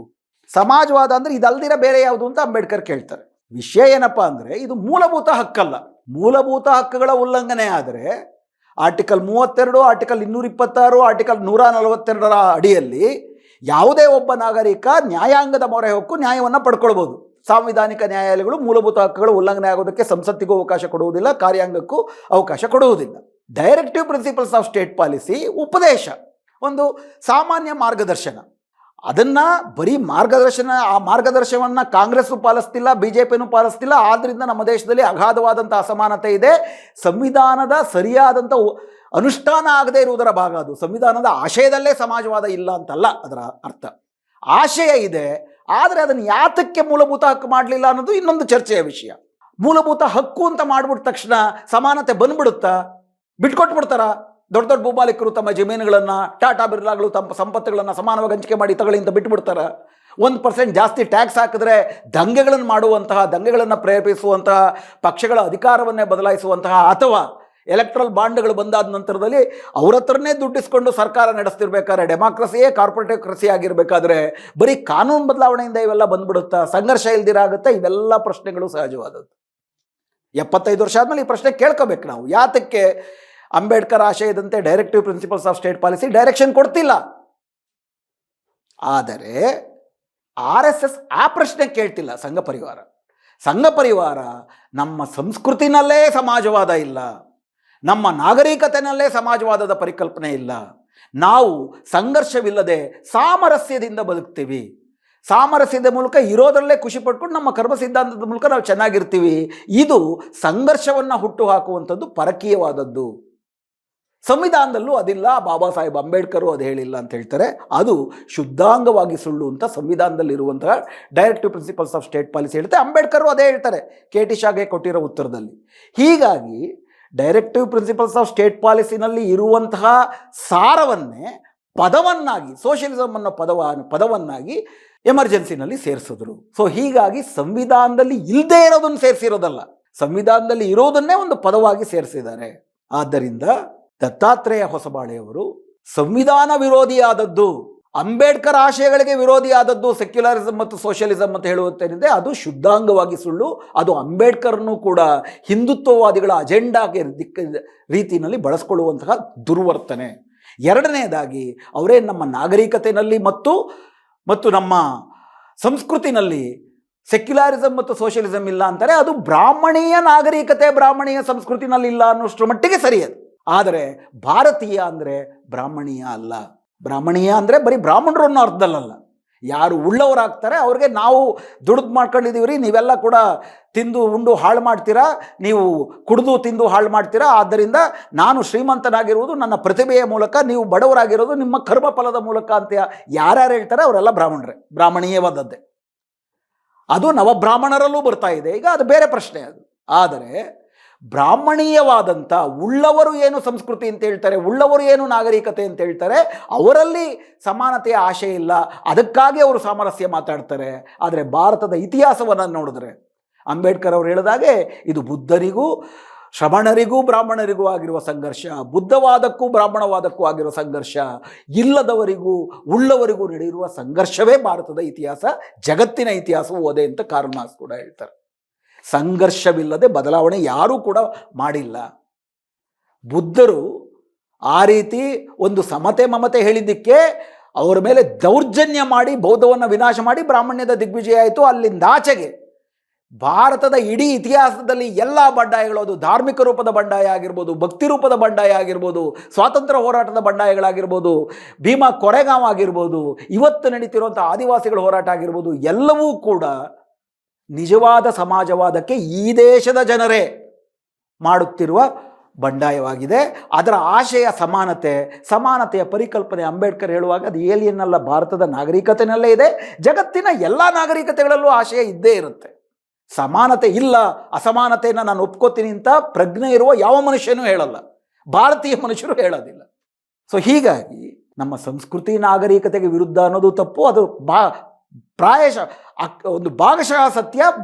ಬ್ರಾಹ್ಮಣೀಯ ತಿಳುವಳಿಕೆಗೆ, ಬಂಡವಾಳಶಾಹಿ ತಿಳುವಳಿಕೆಯ ಜನರಿಗೆ ಮಾತ್ರ ಅವರ ಸಂಸ್ಕೃತಿನಲ್ಲಿ ಅದಿಲ್ಲ ಅಂತ ಹೇಳ್ಬೋದು. ಮೂರನೇದು, ತುರ್ತು ಪರಿಸ್ಥಿತಿನಲ್ಲಿ ತಂದಿದ್ದ ಹೌದಾ? ತುರ್ತು ಪರಿಸ್ಥಿತಿ ಅನ್ನೋದು ಅತ್ಯಂತ ಘನಘೋರವಾದದ್ದು.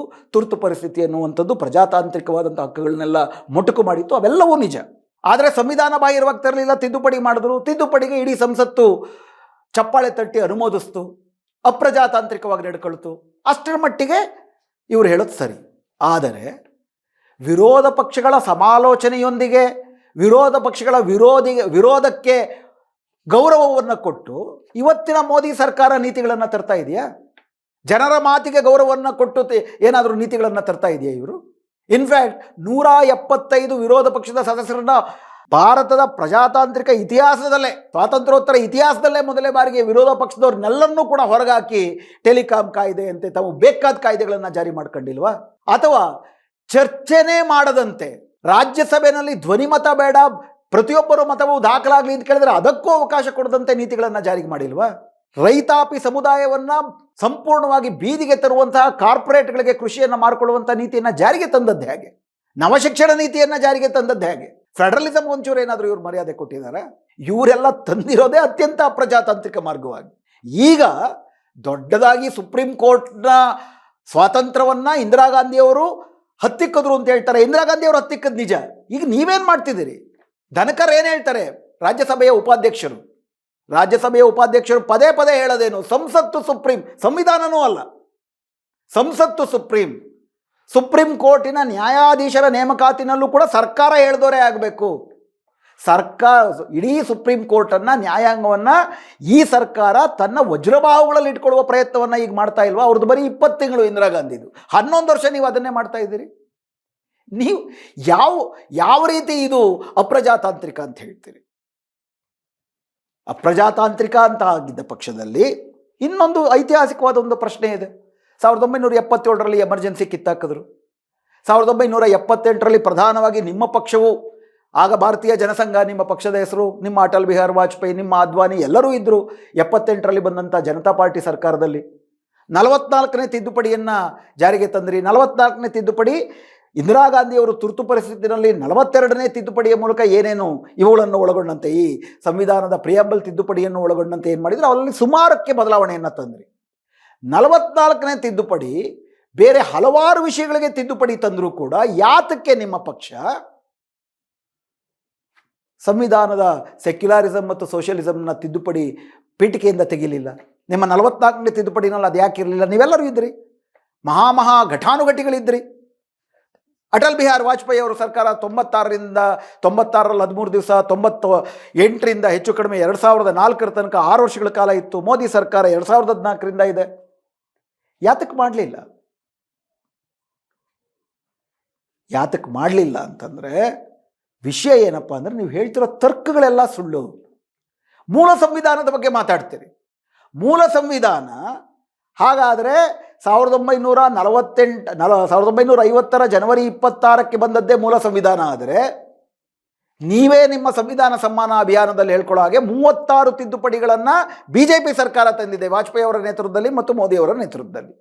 ನಿಮ್ಮ EWS ತಿದ್ದುಪಡಿ ಏನಿದೆ, ಮೇಲ್ಜಾತಿ ಮಧ್ಯಮ ವರ್ಗಕ್ಕೆ ಸಂವಿಧಾನದ ಆಶಯಗಳಿಗೆ ವಿರುದ್ಧವಾಗಿ ಮೀಸಲಾತಿಯನ್ನು ಕೊಡುವುದು ಕೂಡ ಈಗ ತಿದ್ದುಪಡಿಯ ಭಾಗ. ಮೂಲ ಸಂವಿಧಾನದಲ್ಲಿ ಅದಿರಲಿಲ್ಲ. ಮೂಲ ಸಂವಿಧಾನದಲ್ಲಿ ಭೂ ಸುಧಾರಣೆಯನ್ನು ಮಾಡುವಂತಹ 9th ಶೆಡ್ಯೂಲ್ ಇರಲಿಲ್ಲ. ಮೂಲ ಸಂವಿಧಾನದಲ್ಲಿ ದಲಿತರಿಗೆ, ಶೂದ್ರರಿಗೆ, OBCಗಳಿಗೆ ಮೀಸಲಾತಿ ಕೊಡುವುದಿರಲಿಲ್ಲ ಮೂಲ ಸಂವಿಧಾನದಲ್ಲಿ.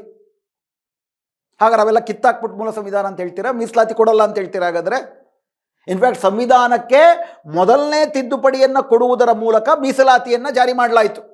ಆರ್ಟಿಕಲ್ 15/4, ಆರ್ಟಿಕಲ್ 16/4 ಏನು ತಿದ್ದುಪಡಿ ಮಾಡಲಾಯಿತು, ಸಂವಿಧಾನಕ್ಕೆ ಮಾಡಿದ ಮೊದಲನೇ ತಿದ್ದುಪಡಿ. ಮೀಸಲಾತಿಯೇ ಮೊದಲನೇ ತಿದ್ದುಪಡಿ ಮೂಲಕ ಬಂದಿದೆ, ಮೂಲ ಸಂವಿಧಾನದಲ್ಲಿ ಇರಲಿಲ್ಲ. ಮೂಲ ಸಂವಿಧಾನದಲ್ಲಿ ಆಶಯ ಇತ್ತು ಅಷ್ಟೇ. ಹಾಗಾದರೆ ಮೂಲ ಸಂವಿಧಾನ ಅಂತೀರಾಗ ಇವನ್ನೆಲ್ಲ ಬಿಟ್ಟಾಕ್ಬಿಡ್ತೀರಾ? 128 ತಿದ್ದುಪಡಿಗಳಾಗಿದ್ದಾವೆ, ಅವನ್ನೆಲ್ಲ ಬಿಟ್ಟು ಮೂಲ ಸಂವಿಧಾನ ಅಂತೀರಾ? ನೀವೇ ತಂದಿರೋ 36 ತಿದ್ದುಪಡಿಗಳಿದ್ದಾವೆ. ಇವೆಲ್ಲವೂ ಜನರನ್ನು ಮೋಸ ಮಾಡುವಂತಹ ಪ್ರಕ್ರಿಯೆಗಳ ಭಾಗ ಆಗಿದೆ. ಈಗಾಗಲೇ ಪ್ರಾರಂಭದಲ್ಲೇ ತುಂಬ ಸ್ಪಷ್ಟವಾಗಿ ಹೇಳಿದಾಗೆ, ಸುಪ್ರೀಂ ಕೋರ್ಟ್ 2024 ನವೆಂಬರಲ್ಲಿ ಇದು ಹುರುಳಿಲ್ಲದ ವಾದ. ಕಲ್ಯಾಣ ರಾಜ್ಯ, ಸೆಕ್ಯುಲಾರಿಸಮ್ ನಮ್ಮ ಸಂವಿಧಾನದ ಭಾಗ. ಸಂಸತ್ತಿಗೆ ಪೀಠಿಕೆಯನ್ನು ತಿದ್ದುಪಡಿ ಮಾಡುವ ಅಧಿಕಾರವಿದೆ. ಆ ತಿದ್ದುಪಡಿ ಮಾಡಿರುವುದರಲ್ಲಿ ಸಂವಿಧಾನ ವಿರೋಧಿಯಾದದ್ದು, ಮೂಲಭೂತ ರಚನೆಗಳಿಗೆ ವಿರೋಧಿಯಾದದ್ದು ಏನೂ ಇಲ್ಲ. ಇಂಥ ದಾವೆಗಳನ್ನು ತರಬೇಡಿ ಅಂತ ಹೇಳಿದ್ರು ಕೂಡ, ಅಂದರೆ ಸಂವಿಧಾನಬದ್ಧವಾಗಿದೆ ಆ ತಿದ್ದುಪಡಿ. ಸಂವಿಧಾನದ ಆಶಯಗಳನ್ನು ಪದವಾಗಿ ಮಾತ್ರ ಸೇರಿಸಲಾಗಿದೆ. ಭಾರತದ ದುಡಿಯುವ ಜನರ, ದಮನಿತ ಜನರ ಆಶಯಗಳೇನಿದೆ, ಆಶಯಗಳಲ್ಲಿ ಸರ್ವಧರ್ಮ ಸಮಭಾವ ಮತ್ತು ಸರ್ವರಿಗೂ ಸಮಬಾಳು, ಸರ್ವರಿಗೂ ಸಮಪಾಲು, ಈ ಆಶಯಗಳು ಅಂತರ್ಗತವಾಗಿ ನಮ್ಮ ನಾಗರಿಕತೆಯಲ್ಲಿ ಹರಿದು ಬಂದಿದೆ. ಬ್ರಾಹ್ಮಣೀಯವಾದಂಥ ಭಾರತದ ಇತಿಹಾಸವನ್ನು ಹೊರತುಪಡಿಸಿ ಬ್ರಾಹ್ಮಣೀಯವೇ ಭಾರತೀಯವಲ್ಲ, ಅಬ್ರಾಹ್ಮಣವಾದದ್ದು ಭಾರತದ ಪ್ರಧಾನ ಧಾರೆ. ಹೀಗಾಗಿ ಹೊಸಬಾಳೆಯವರು ಹೇಳ್ತಿರೋದು ಎಲ್ಲವೂ ಸುಳ್ಳು. ಆದ್ದರಿಂದ ಹೊಸಬಾಳೆಯವರು, RSSನವರು, BJPನವರು, ಅವ್ರಿಗೆ ತೊಂದರೆ ಇರೋದು ಅಪ್ರಜಾತಾಂತ್ರಿಕವಾಗಿ ತುರ್ತು ಪರಿಸ್ಥಿತಿ ಕಾಲದಲ್ಲಿ ಸೆಕ್ಯುಲಾರಿಸಮ್ ಸೋಷಿಯಲಿಸಮ್ ಸೇರಿಸ್ಬಿಟ್ರು ಅನ್ನೋದಲ್ಲ. ಅವ್ರಿಗೆ ಸೆಕ್ಯುಲಾರಿಸಮ್ ಸೋಷಿಯಲಿಸಮ್ ಅನ್ನುವಂತಹ ಪರಿಕಲ್ಪನೆಗಳ ಬಗ್ಗೆನೇ ದ್ವೇಷ ಇದೆ. ಯಾಕಂದರೆ ಅವರು ಈ ದೇಶದ ಸಂವಿಧಾನವನ್ನು ಮನುಸ್ಮೃತಿ ಆಗಬೇಕು ಅಂತ ಬಯಸಿದವರು. ಮನುಸ್ಮೃತಿ ಈ ದೇಶವನ್ನು ಜಾತಿ ಶ್ರೇಣೀಕರಣದಲ್ಲಿ ಉಳಿಸಿಕೊಳ್ಳಬೇಕು, ಗುಣಕರ್ಮಗಳ ಆಧಾರದಲ್ಲಿ ಈ ದೇಶದಲ್ಲಿ ಹೆಣ್ಣುಮಕ್ಕಳನ್ನು, ಅಸ್ಪೃಶ್ಯರನ್ನು, OBCಗಳನ್ನು ಮತ್ತೆ ಶೋಷಣೆಗೆ ಒಳಪಡಿಸಬೇಕು ಅಂತ ಬಯಸುವಂಥದ್ದು. ಬ್ರಾಹ್ಮಣಶಾಹಿಯ ದಿಗ್ವಿಜಯವನ್ನು ಮತ್ತೆ ಹೇಳುವಂಥದ್ದು ಮನುಸ್ಮೃತಿ. ಅದನ್ನು ಚುನಾವಣಾ ರಾಜಕಾರಣಕ್ಕೆ ಒಳಪಟ್ಟೇ ತರಬೇಕು ಅಂತಂದರೆ 400 ಸೀಟ್ ಬಂದುಬಿಟ್ಟಿದ್ದರೆ ಅದನ್ನು ತಿದ್ದುಪಡಿ ಘೋಷಣೆ ಮಾಡ್ತಿದ್ರೇನು. ಆದರೆ ಅದು ಬರದೇ ಇರೋದರಿಂದ ಪದೇ ಪದೇ ಇದನ್ನು ಏನೋ ಒಂದು ಅನಾಹುತ ಸಂಭವಿಸ್ಬಿಟ್ಟಿದೆ ತುರ್ತು ಪರಿಸ್ಥಿತಿಯ ಕಾಲದಲ್ಲಿ, ಆ ಅನಾಹುತವನ್ನು ನಾವು ಸರಿಪಡಿಸ್ತಾ ಇದ್ದೀವಿ ಅಂಥೇಳಿ ಭಾರತದ ಸಂಸ್ಕೃತಿ ಅಂದರೆ, ಭಾರತೀಯ ನಾಗರಿಕತೆ ಅಂದರೆ ಬ್ರಾಹ್ಮಣೀಯ ನಾಗರಿಕತೆ ಅಂತೇನು ಹೇಳಕ್ಕೆ ಹೊರಟಿದ್ದಾರೆ, ಅದನ್ನು ಸಾಬೀತು ಮಾಡುವುದಕ್ಕೆ ಮತ್ತೆ ಮತ್ತೆ ಇದನ್ನು ನಮ್ಮನ್ನು ಮೋಸ ಮಾಡುವುದಕ್ಕೆ ಈ ಚರ್ಚೆಯನ್ನು ತರ್ತಾರೆ. ಇದನ್ನು ನಾವು ತಿರಸ್ಕರಿಸಬೇಕು. ಸಂವಿಧಾನದ directive principles of state policy ಏನಿದೆ ಅದು ಈ ದೇಶದ ಮೂಲಭೂತ ಹಕ್ಕಾಗಬೇಕು. ಅಂಬೇಡ್ಕರ್ ಬರೆದ ಸಂವಿಧಾನ ಇದೆ. ಅಂಬೇಡ್ಕರ್ ಬರೆದ ಸಂವಿಧಾನದಲ್ಲಿ ಸೆಕ್ಯುಲಾರಿಸಮ್ ಅನ್ನುವಂಥದ್ದು ಆಶಯ ರೂಪದಲ್ಲಿ ಮೂಲಭೂತ ಹಕ್ಕುಗಳ ಭಾಗವಾಗಿದೆ. ಸಮಾಜವಾದ ಅನ್ನುವಂಥದ್ದು ಒಂದು ನಿರ್ದೇಶನ ತತ್ವದ ರೂಪದಲ್ಲಿದೆ. ಆದರೆ ಅಂಬೇಡ್ಕರ್ ಅವರು ಯಾವುದೇ ಬಿಡೆಯಿಲ್ಲದಂಥ ಬರೆದ ಸಂವಿಧಾನ ಹೊಂದಿದೆ, ಬಯಸಿದ ಸಂವಿಧಾನ.